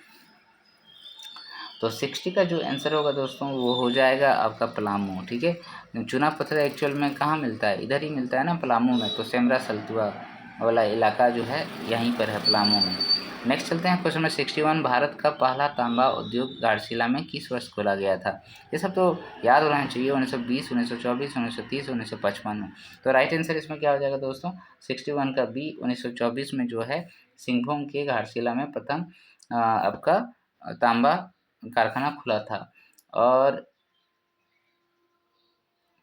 फिर 1930 जो है यहाँ पर तांबा शोधन के लिए कारखाना खोला था। तांबा शोधन के लिए 1930 में घाटशिला में इंडियन कॉपर कॉरपोरेशन ने शोधन कारखाना खोला था। ओके, नेक्स्ट चलते हैं क्वेश्चन नंबर 62, झारखंड में प्रथम सीमेंट उद्योग की स्थापना कहाँ की गई थी? ऑप्शन ए है जपला, बी है नामकुम, ऑप्शन सी है बोकारो और ऑप्शन डी है खिलारी। तो सबसे ज़्यादा जहाँ आपका चूना पत्थर पाया जाता है वहीं पर किया गया था, जपला पलामू में सबसे पहला सीमेंट फैक्ट्री का निर्माण किया गया था। और ये ईयर था दोस्तों 1921। कब था? 1921। नेक्स्ट चलते हैं क्वेश्चन नंबर 63, झारखंड की सबसे विस्तृत औद्योगिक पट्टी कौन सी है? ये मैंने शायद बता रखा है, फिर भी अभी देखिए चर्चा करेंगे। ऑप्शन ए है अब्रक उद्योग पट्टी, फिर है दूसरा दामोदर घाटी औद्योगिक पट्टी, ऑप्शन सी है रांची औद्योगिक पट्टी, और ऑप्शन डी है दामोदर औद्योगिक पट्टी। तो इसका जो राइट आंसर होगा दोस्तों, आपको क्या लगता है? इसमें दामोदर घाटी परियोजना होना चाहिए ना, इसमें कोयला वाला पट्टी वगैरह सब है इधर, तो यही होगा सबसे विस्तृत औद्योगिक पट्टी जो है दामोदर घाटी औद्योगिक पट्टी है। नेक्स्ट चलते हैं क्वेश्चन नंबर 64।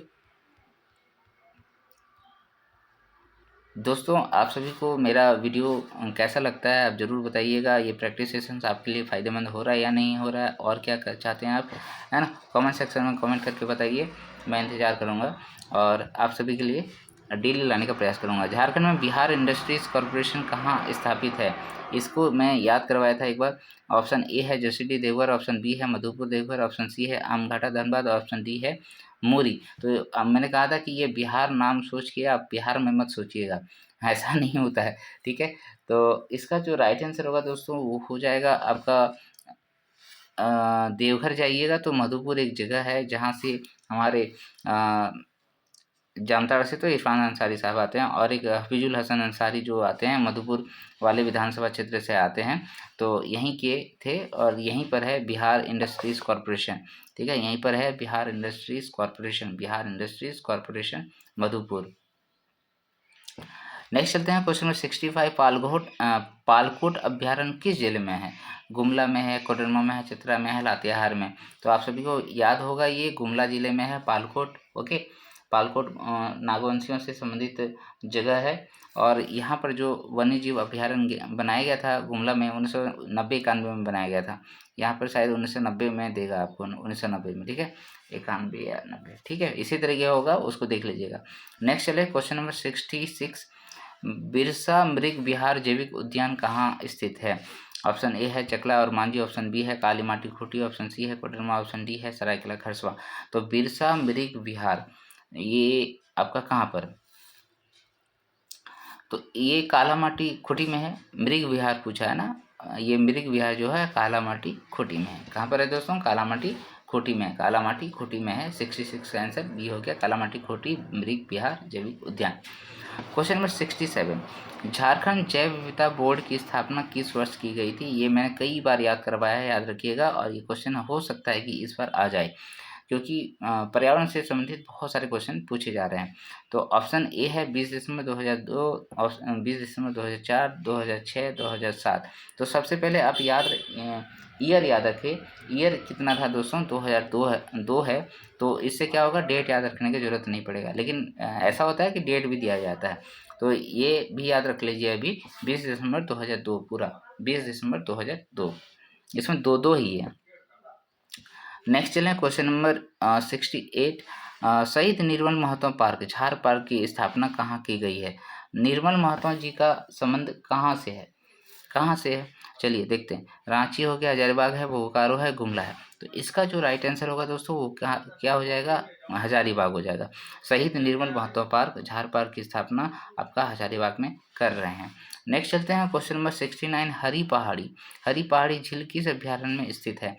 ये option A Topchanchi, option B Koderma, option C Palkot और ऑप्शन डी है पारसनाथ। इसका राइट आंसर क्या है दोस्तों? तोपचांची धनबाद में जो है वहीं पर हरी पहाड़ी भी मौजूद है, राइट, वहीं पर हरी पहाड़ी भी मौजूद है। नेक्स्ट चलें क्वेश्चन नंबर 70, देश का प्रथम हाथी रिजर्व कहाँ स्थापित किया गया है? प्रथम हाथी रिजर्व पूर्वी सिंहभूम में, पश्चिमी सिंहभूम में, लातेहार में, पलामू में। तो मेरे ख्याल में इसका जो आंसर होगा दोस्तों वो क्या हो जाएगा? पूर्वी सिंहभूम में हो जाएगा। पूर्वी सिंहभूम में कहाँ? आपका दालमाका पहाड़ियों में, ठीक है। देश का प्रथम हाथी रिजर्व घोषित किया गया है, और इसकी स्थापना कब की गई थी? ये 2001 में किया गया होगा। 2001 में, कब? 2001 में। नेक्स्ट चलते हैं क्वेश्चन नंबर 71, सुगा काटा घाघ जलप्रपात कहाँ अवस्थित है? इसको मैंने पढ़ाया है अच्छे से।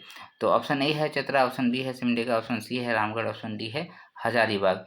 तो सुगा काटा घाघ जलप्रपात दोस्तों वो सिमडेगा में स्थित है। कहाँ पर है? सिमडेगा में स्थित है, ठीक है, सिमडेगा में स्थित है।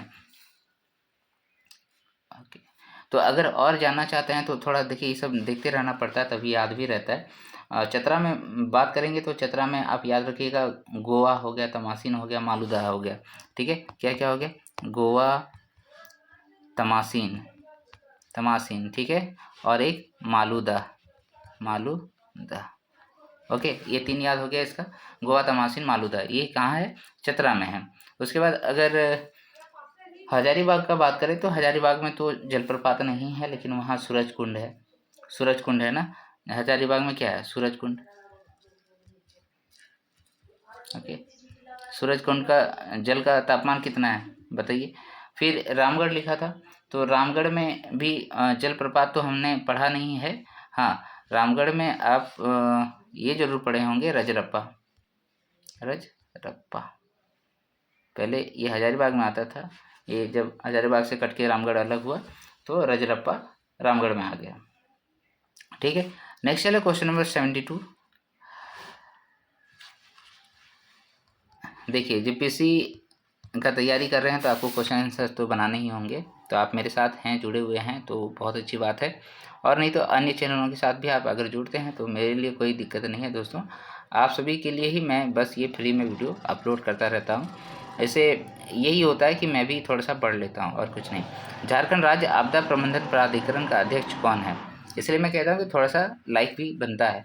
झारखंड राज्य आपदा प्रबंधन प्राधिकरण का अध्यक्ष कौन होता है? ऑप्शन ए मुख्यमंत्री, ऑप्शन बी राज्यपाल, ऑप्शन सी है मुख्य सचिव, ऑप्शन डी है पुलिस महानिदेशक।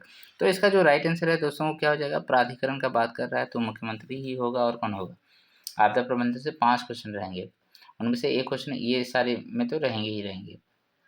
ओके, तो चलिए याद करते हैं हम लोग।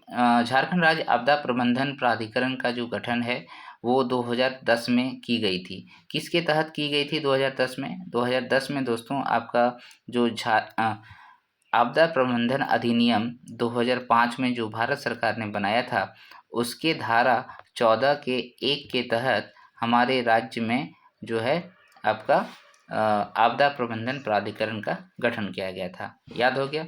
नेक्स्ट चलते हैं क्वेश्चन नंबर 73। किस वर्ष राष्ट्रीय आपदा प्रबंधन संस्थान के सहयोग से झारखंड में विद्यालय सुरक्षा कार्यक्रम का संचालन किया गया। ओके, तो राष्ट्रीय आपदा प्रबंधन संस्थान के सहयोग से विद्यालय सुरक्षा कार्यक्रम कब चलाया गया था? 73 क्वेश्चन नंबर का आंसर हो जाएगा आपका 2015 में। कब कराया गया था दोस्तों? 2015 में, याद होगा। किस वर्ष राष्ट्रीय आपदा प्रबंधन संस्थान के सहयोग से झारखंड में विद्यालय सुरक्षा कार्यक्रम चलाया गया था? 2015 में। नेक्स्ट चलते हैं क्वेश्चन नंबर 74। झारखंड राज्य आपदा कार्यवाही कोष में केंद्र और राज्य का हिस्सा क्रमशः कितना होता है? देखिए, राज्य आपदा कार्यवाही कोष, इसका बात कर रहे हैं। इसमें 90:10 दिया है, 50:50 दिया है, 65, 35, 75, 25। तो इसका जो राइट आंसर है दोस्तों वो याद रखिएगा, 75 और 25 का प्रावधान किया गया है। ये राज्य आपदा कार्रवाई कोष क्या है? देखिए, एनडीआरएफ अगर काम करेगा, ठीक है, एनडीआरएफ अगर काम करेगा तो स्टेट में भी उसी तर्ज पे बनाया गया है एसडीआरएफ। तो वो काम जब करेगा तो किस आधार पर करेगा? उसको तो पैसा चाहिए ना भाई, तो पैसा कौन देगा? पैसा कहता है जितना भी होगा, मान लो उसमें 100 रुपये जमा हो रहा है तो उसमें जो है 75 रुपया जो है आपका केंद्र सरकार देगी और 25 रुपया झारखंड सरकार देगी, राइट। नेक्स्ट चलें, क्वेश्चन नंबर 74 हो गया। 75 में झारखंड के आपदा ज्ञान सह प्रबंधन केंद्र सृजन में कौन सी संस्थान जुड़ी है? कौन सी संस्थान जुड़ी है? ऑप्शन ए है बिरसा कृषि विश्वविद्यालय, ऑप्शन बी है भारतीय खनन स्कूल, और सी है बीआईटी मेसरा, और ऑप्शन डी है इनमें से कोई नहीं। तो इस सृजन का जो आपका सृजन जो गठित किया गया है दोस्तों, ये आपदा प्रबंधन करने से संबंधित है। इसमें हमने जो योजना बनाई थी आपदा प्रबंधन योजना 2004, विभाग बना था 2004 में ना, फिर योजना भी लाई गई थी, योजना वाला ईयर भी भूल रहा हूँ मैं। तो उसके तहत जो है ये आपदा प्रबंधन के अनुसार प्रदर्शन केंद्र की भी स्थापना करी गई, जिसमें कई सारे इंस्टीट्यूट को जोड़े गए जो अन्य विभिन्न प्रकार के आपदाओं से बचने के लिए जो आपका टेक्निकल चीज़ें हैं उन सभी चीज़ों को विकसित करता है। ओके, तो सबसे पहले देखिए बिरसा कृषि विश्वविद्यालय, ये भी शामिल है। ये सूखा अपना जो ये कृषि से संबंधित है तो इनको पता होगा सूखा के बारे में सबसे ज़्यादा। भारतीय खनन स्कूल जो धनबाद में है, तो ये खनन के क्षेत्र में जितने सारे आपदाएं आते हैं उनसे संबंधित ये खोज करेंगे।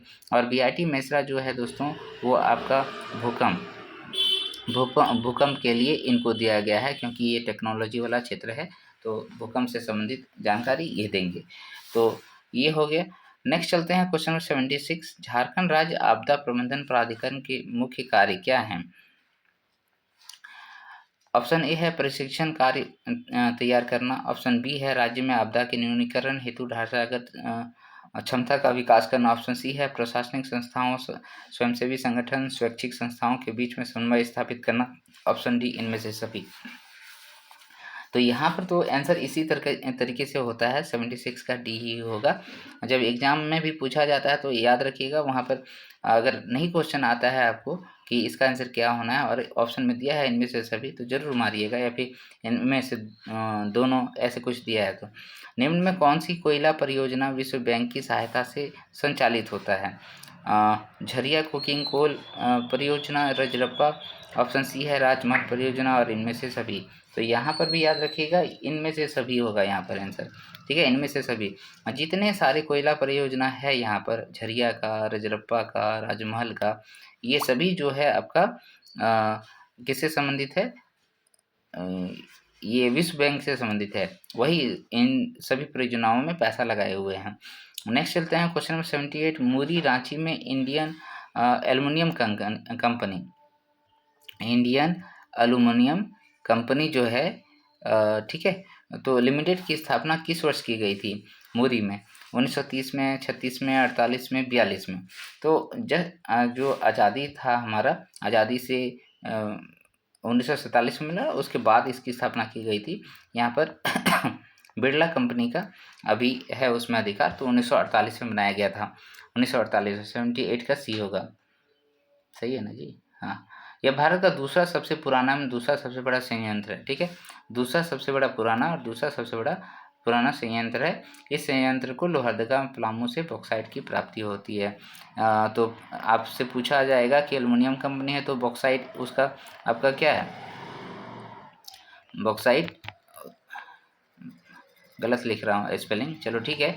बॉक्साइट जो है वो आपका एल्युमिनियम का अयस्क है, तो इस अयस्क का जो उत्पादन होता है वो लोहरदगा और पलामू डिस्ट्रिक्ट में होता है। क्वेश्चन नंबर 79, 1973 में स्थापित पतरातू ताप विद्युत गृह किस जिले में स्थित है? ऑप्शन ए है रामगढ़, ऑप्शन बी है रांची, ऑप्शन सी है चतरा, ऑप्शन डी है गुमला। तो कितना है ये? क्वेश्चन नंबर 79 है। 79 का जो राइट आंसर होगा दोस्तों वो हो जाएगा रामगढ़, ठीक है, रामगढ़ हो जाएगा ये। 1973 में स्थापित पतरातू ताप विद्युत गृह किस जिले में अवस्थित है? ये रामगढ़ में। पतरातू समझ के आप पतरातू में मत मार दीजिएगा, रांची में मत मारिएगा, ये रामगढ़ में है।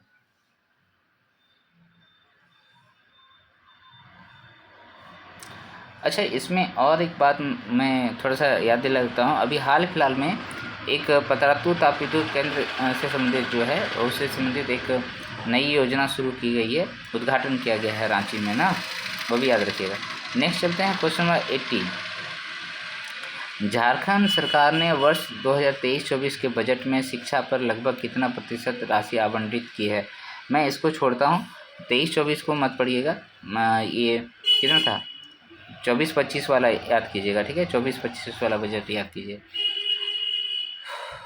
तो वैसे इसका आंसर तो आपका कितना होना था, इसमें 12 पॉइंट समथिंग था ना, तो ये 12 आंसर करना था यहाँ पर।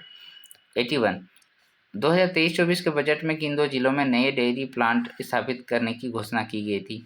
तो ये अभी तो जीके का क्वेश्चन हो जाएगा, नया डेयरी प्लांट कहाँ बना था? डेयरी प्लांट जो है वो गिरिडीह और जमशेदपुर में बना था, ये भी याद रख लीजिए, गिरिडीह और जमशेदपुर में डेयरी प्लांट का स्थापना की गई थी। 81 हो गया। 82, झारखंड में दामोदर महोत्सव का आयोजन कब किया गया है ना? दामोदर महोत्सव का आयोजन किया जाता है, वो कहाँ पर किया गया है? ये 30 मई को किया जाता है, ठीक है, 30 मई को, 30 मई को। इसका उद्देश्य ही दामोदर नदी को बचाना है, इसका उद्देश्य ही दामोदर नदी को बचाना है, 30 मई को किया जाता है। नेक्स्ट चले क्वेश्चन नंबर कितना हो जाएगा, नंबर ही भूल जाता हूँ, 83। क्वेश्चन नंबर 83 में क्या है?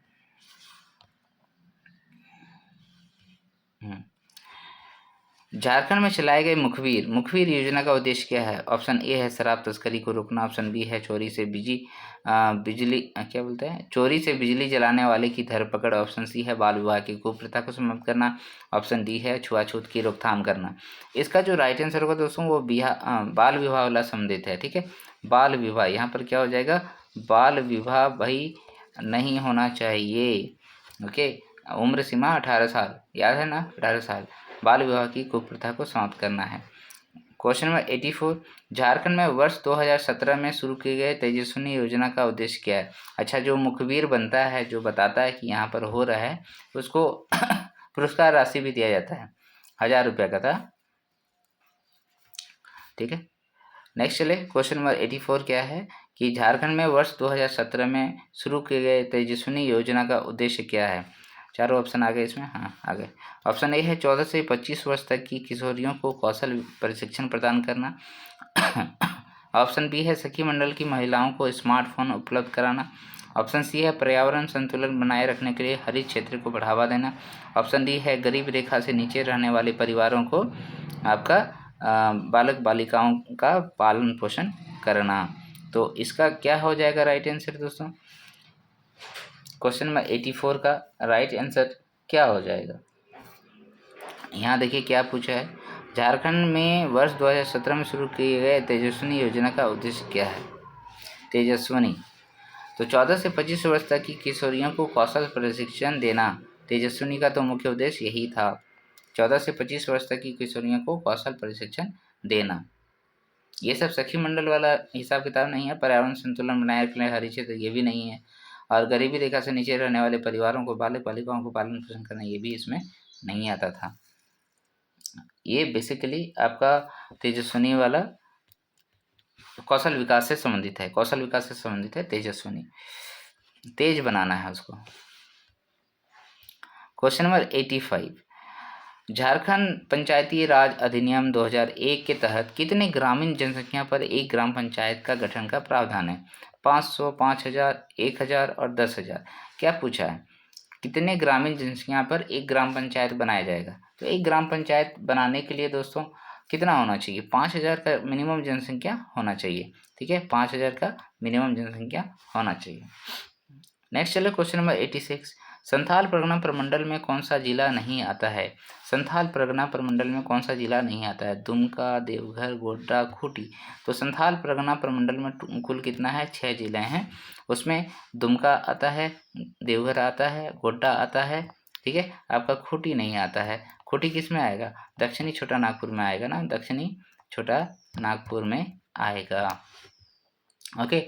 और संथाल परगना का 3 जिले क्या क्या हो जाएगा? एक जामताड़ा हो जाएगा, एक पाकुड़ हो जाएगा और एक आपका क्या छूट गया? साहिबगंज छूट गया। ठीक है, साहिबगंज। नेक्स्ट चलते हैं क्वेश्चन नंबर 87। झारखंड का सबसे छोटा संसदीय क्षेत्र कौन सा है? रामगढ़ है, चतरा है, कोडरमा है, गिरिडीह है।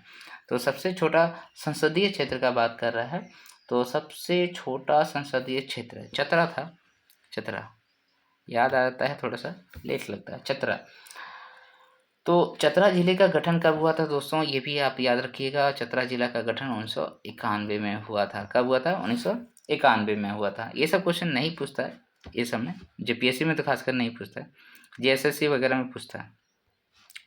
नेक्स्ट है क्वेश्चन नंबर 88। नेतरहाट को किस अंग्रेज अधिकारी ने ग्रीष्मकालीन प्रवास के लिए विकसित किया था? फिर से वही क्वेश्चन आ गया क्या? एडवर्ड गेट, फिर है सर हेले, फ्रेजर और माउंटबेटन। अच्छा, इसमें 2 क्वेश्चन है। एक नेतरहाट विद्यालय वाला था, नेपियर याद किए थे वहाँ पर हम लोग, और यहाँ पर नेतरहाट को किस अंग्रेज अधिकारी ने ग्रीष्मकालीन प्रवास के लिए विकसित किया था, ये क्वेश्चन है। तो ये क्वेश्चन हमने जो है पिछले बार बताया था, एडवर्ड गेट का आंसर इसमें बताया था। ठीक है, एडवर्ड गेट मुझे भी याद आ जाता है मेरा भी दिमाग ठीक ठाक है थोड़ा। तो क्वेश्चन नंबर 89। सुप्रीम कोर्ट में नियुक्त होने वाला राज्य के पहले व्यक्ति कौन है? सुप्रीम कोर्ट में नियुक्त होने वाले राज्य के पहले व्यक्ति कौन है? अच्छा, ये पूछा है कि सुप्रीम कोर्ट जो हमारा है उसमें झारखंड का कौन सा पहला व्यक्ति था जो वहाँ पर नियुक्त हुआ था? न्यायमूर्ति M.Y. इकबाल, ऑप्शन बी है न्यायमूर्ति ज्ञान सुधा मिश्र, फिर है विश्वेश्वर खां, और ऑप्शन डी है न्यायमूर्ति संजय कोरल। तो इसका जो राइट आंसर है दोस्तों वो हो जाएगा न्यायमूर्ति M.Y. इकबाल। ठीक है, M.Y. इकबाल सर जो हैं सुप्रीम कोर्ट में नियुक्त होने वाले प्रथम झारखंडी थे, न्यायमूर्ति M.Y. इकबाल। नेक्स्ट चलें क्वेश्चन नंबर 90। किस जनजाति में गांव के मुखिया को गोटिया कहता है? अरे गोटियों से खेलेंगे गोटिया, आ जाओ। खोंड जनजाति, गोंड जनजाति, चेरो जनजाति, बथोडी जनजाति। क्वेश्चन क्या है याद रखिएगा ना, गोटिया बोल रहा है, गोटिया। तो 90 का आंसर हो जाएगा खोंड, और खोंड हो जाएगा। खोंड जो है गोटियों से खेलता है, किससे? गोटियों से खेलता है। ओके, तो ये हो गया किस जनजाति में गांव के मुखिया को गोटिया कहा जाता है? खोंड जनजाति में कहा जाता है। 90 हो गया, 91 में चलते हैं दोस्तों। और मेरा बस रिक्वेस्ट आप लोगों से ये रहेगा, अगर आप मेरा वीडियो देखते हैं तो लाइक तो बनता है, देखते तो बहुत लोग हैं, लाइक नहीं करते हैं, लाइक जरूर किया कीजिए। छोटा नागपुर भूस्वामी काश्तकारी प्रक्रिया अधिनियम किस वर्ष लाया गया? तो ये याद है सभी को, CNT एक्ट 1908। ये तो क्वेश्चनों में ही छुपा हुआ रहता है। अगर आप याद रखना चाहते हैं तो यहाँ देखिए, ये SPT का बात करता है, संथाल परगना टेनेंसी एक्ट 1869 जो है वो छोटा नागपुर भूधृति अधिनियम है ना, ये भूधृति वाला अधिनियम है। ठीक है, और 1879 का बात करें, 1879 में भी एक आया था, उसको बोलते हैं छोटा नागपुर भूस्वामी एवं काश्तकारी प्रक्रिया अधिनियम। ठीक है, उसमें था भूस्वामी, 1879 में भूस्वामी एवं काश्तकारी अधिनियम। ठीक है, एवं काश्तकारी। ठीक है, ये सब याद रखिएगा। मैं बोलता हूँ, लिख नहीं पाता हूँ सही तरीके से यहाँ पर। Question number 92। सहाय योजना का उद्देश्य क्या है? सहाय, सहाय इस तरीके से आपको समझ में नहीं आता है। सहाय को याद रखिएगा SAHAY, तब याद रहेगा सहाय। इस योजना का क्या उद्देश्य था? ठीक है, चलिए योजना देखते हैं पहले। ऑप्शंस क्या क्या है? ऑप्शन ए है, इस योजना में 14 से 19 वर्ष के युवा नामांकन करा सकते हैं। इस योजना का उद्देश्य माओवादी प्रभावित जिलों में युवाओं को खेलकूद के माध्यम से जोड़ना है। तीसरा है, शुरू में इस योजना को सरायकेला खरसावां, पश्चिमी सिंहभूम, खूंटी, गुमला, सिमडेगा जिले में शुरू किया गया था। ऑप्शन डी है इनमें से सभी। तो ये तो सही बात है, आंसर अभी तो आप ये मारिएगा इनमें से सभी, लेकिन एग्ज़ाम पॉइंट ऑफ व्यू से आपको सभी बातें याद रखना है। इसमें हार्नेस करने के लिए, युवाओं को हार्नेस करने के लिए, SAH है ना, इसमें हार्नेस करने के लिए ही ये योजना लाया गया है। इसमें है 14 से 19 वर्ष के आयु के बच्चे इसमें शामिल होंगे, और ख़ासकर हम लोग उन क्षेत्रों में लाए हैं जहाँ पर माओवादी प्रभावित जिला है और उनके बच्चे आगे बढ़ नहीं पाते हैं। तो युवाओं को खेल कूद के माध्यम से जोड़ना चाहते हैं। और फिर हम लोग क्या चाहते हैं कि इसमें जैसे जो प्रभावित जिला है जिसमें सरायकेला खरसावां, पश्चिमी सिंहभूम, खूंटी, गुमला, सिमडेगा ये सब क्षेत्र आते हैं, वहाँ पर इसका परियोजना चलाई गई है। नेक्स्ट है क्वेश्चन नंबर 93 क्वेश्चन भी बहुत इंपॉर्टेंट है दोस्तों। द कंफ्यूज माइंड पुस्तक के रचयिता कौन है ये बताइए, जिनको गोल्डन बुक अवार्ड 2023 से नवाजा गया था। The confuse mind. Option A है निवेदिता डांग, ऑप्शन बी है रश्मि शर्मा, ऑप्शन सी है कल्याण कुमार, ऑप्शन डी है जनसिता करकेट्टा। तो जब इसको अवार्ड मिला था तब बहुत फेमस हुई थी ये निवेदिता डांग। द कंफ्यूज माइंड, देखिए यहाँ माइंड है और यहाँ डांग है, तो इसे रिलेट कर लीजिएगा, मांग डांग, है ना। नेक्स्ट चलते हैं क्वेश्चन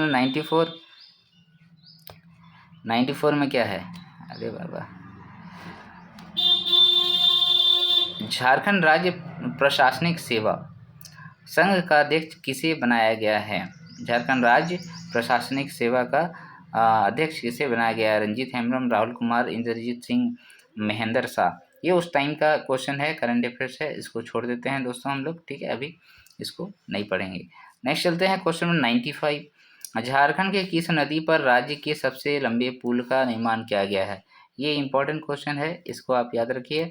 इसमें आंसर क्या होगा? बराकर नदी पे, मयूराक्षी पे, दामोदर पर, उत्तरी कोयल नदी पे। मेरे ख्याल में याद होगा आप सभी को, दुमका में मयूराक्षी नदी पे जो है सबसे लंबा पुल झारखंड का बनाया गया है। और इसका जो लंबाई है दोस्तों वो कितना है? इसका लंबाई जो है आपका 2340 मीटर, यानी कि 2.3 किलोमीटर हो गया ना। मयूराक्षी नदी पर बनाया गया है पुल दुमका सदर प्रखंड के मसलिया प्रखंड के मकरमपुर को जोड़ते हुए मानसरोवर पथ को कनेक्ट करती है। तो पुल जो है दुमका सदर प्रखंड जो है उसको जोड़ेगा मसलिया प्रखंड के मकरमपुर को मानसरोवर पथ से, ठीक है, मसलिया। तो आप मसलिया परियोजना भी यहाँ पर चलाई जाती है, ये भी याद है आपको। तो ये हो गया आपका बात। क्वेश्चन नंबर 96 क्या हो गया? संथाल परगना का इतिहास नामक पुस्तक के लेखक कौन है? संथाल परगना का इतिहास, इसके पुस्तक के लेखक कौन है? ऑप्शन ए है doctor Sunil Kumar Singh, option B Akshat Dev, option D है doctor Neha Satil, option D है लाल विजय शाहदेव। तो 96 का जो राइट आंसर होगा दोस्तों क्या हो जाएगा? संथाल परगना का इतिहास को डॉक्टर सुनील कुमार सिंह ने लिखा है। किसने लिखा है? Doctor Sunil Kumar Singh. Question number 97, 10वां छोटा नागपुर राष्ट्रीय नाट्य महोत्सव का आयोजन कहाँ किया गया? 10वां छोटा नागपुर राष्ट्रीय नाट्य महोत्सव का आयोजन कहाँ किया गया? Option A Deoghar, option B Ranchi, option C Dhanbad, option D है नई दिल्ली। तो इसका राइट आंसर क्या हो जाएगा दोस्तों? रांची में किया गया था। Question number 98, the people's leader, ये भी इम्पोर्टेंट क्वेश्चन है। द पीपुल्स लीडर पुस्तक किस व्यक्ति के जीवन पर आधारित है? ऑप्शन ए है सरयू राय, ऑप्शन बी है शिबू सोरेन, बाबूलाल मरांडी, महेंद्र सिंह धोनी। सरयू राय जो है एक बहुत फेमस यहाँ के हम लोगों के राजनेता हैं, आपको पता है, ये निर्दलीय दल से चुनाव जीत चुके हैं 2 बार। और सबसे बड़ी बात कि सरयू राय जी ने किनको हराया था? रघुवर दास को हराया था। है ना, रघुवर दास को हराए थे इन्होंने, जो उस टाइम के मुख्यमंत्री थे, उन्हीं को हराया था निर्दलीय से चुनाव लड़के। नेक्स्ट चले क्वेश्चन नंबर 99। झारखंड के अंतर्राष्ट्रीय प्रतियोगिता में पदक जीतने वाले 40 वर्ष से अधिक उम्र के, इधर गया यार, 40 वर्ष से अधिक उम्र के सेवानिवृत्त खिलाड़ियों को राज्य सरकार द्वारा कितना रुपया पेंशन दिया जाएगा। ये भी क्वेश्चन इंपॉर्टेंट है दोस्तों। ये जो है आपका खेल नीति के तहत लाया गया था। इसमें कहा गया था कि जो 40 वर्ष से अधिक उम्र के खिलाड़ी हैं, सेवानिवृत्त हैं, उनको पेंशन देंगे हम लोग, और उस पेंशन राशि का जो भुगतान करेंगे वो 10,000 करेंगे। ठीक है, आंसर यहाँ पर डायरेक्टली याद रखिए 10,000। ठीक है, 10,000। अब लास्ट क्वेश्चन भी देख लेते हैं, ये क्या है। रांची में आयोजित 32वीं जूनियर थ्रो बॉल राष्ट्रीय प्रतियोगिता, चलिए इसको नहीं देखते हैं, ये क्वेश्चन अभी के बेस पे नहीं आएगा। ओके, तो इतना क्वेश्चन आज का था दोस्तों, और मुझे लगा कि सारा बेसिक क्वेश्चन ही था। अगर आपको इसका आंसर मिलाना है तो मैंने क्या किया कि ये उत्तर माला यहाँ पर देखिए मैं ले आया हूँ।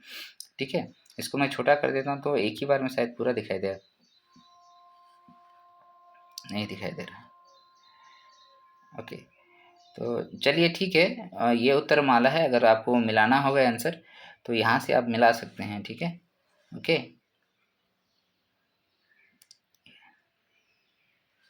ओके, हो गया। तो ठीक है दोस्तों, मिलते हैं नेक्स्ट वीडियो में एक नए प्रैक्टिस सेट के साथ। तब तक के लिए अपनी तैयारी को और अच्छे से करते रहिए। जय हिंद, जोहार, जय जय झारखंड।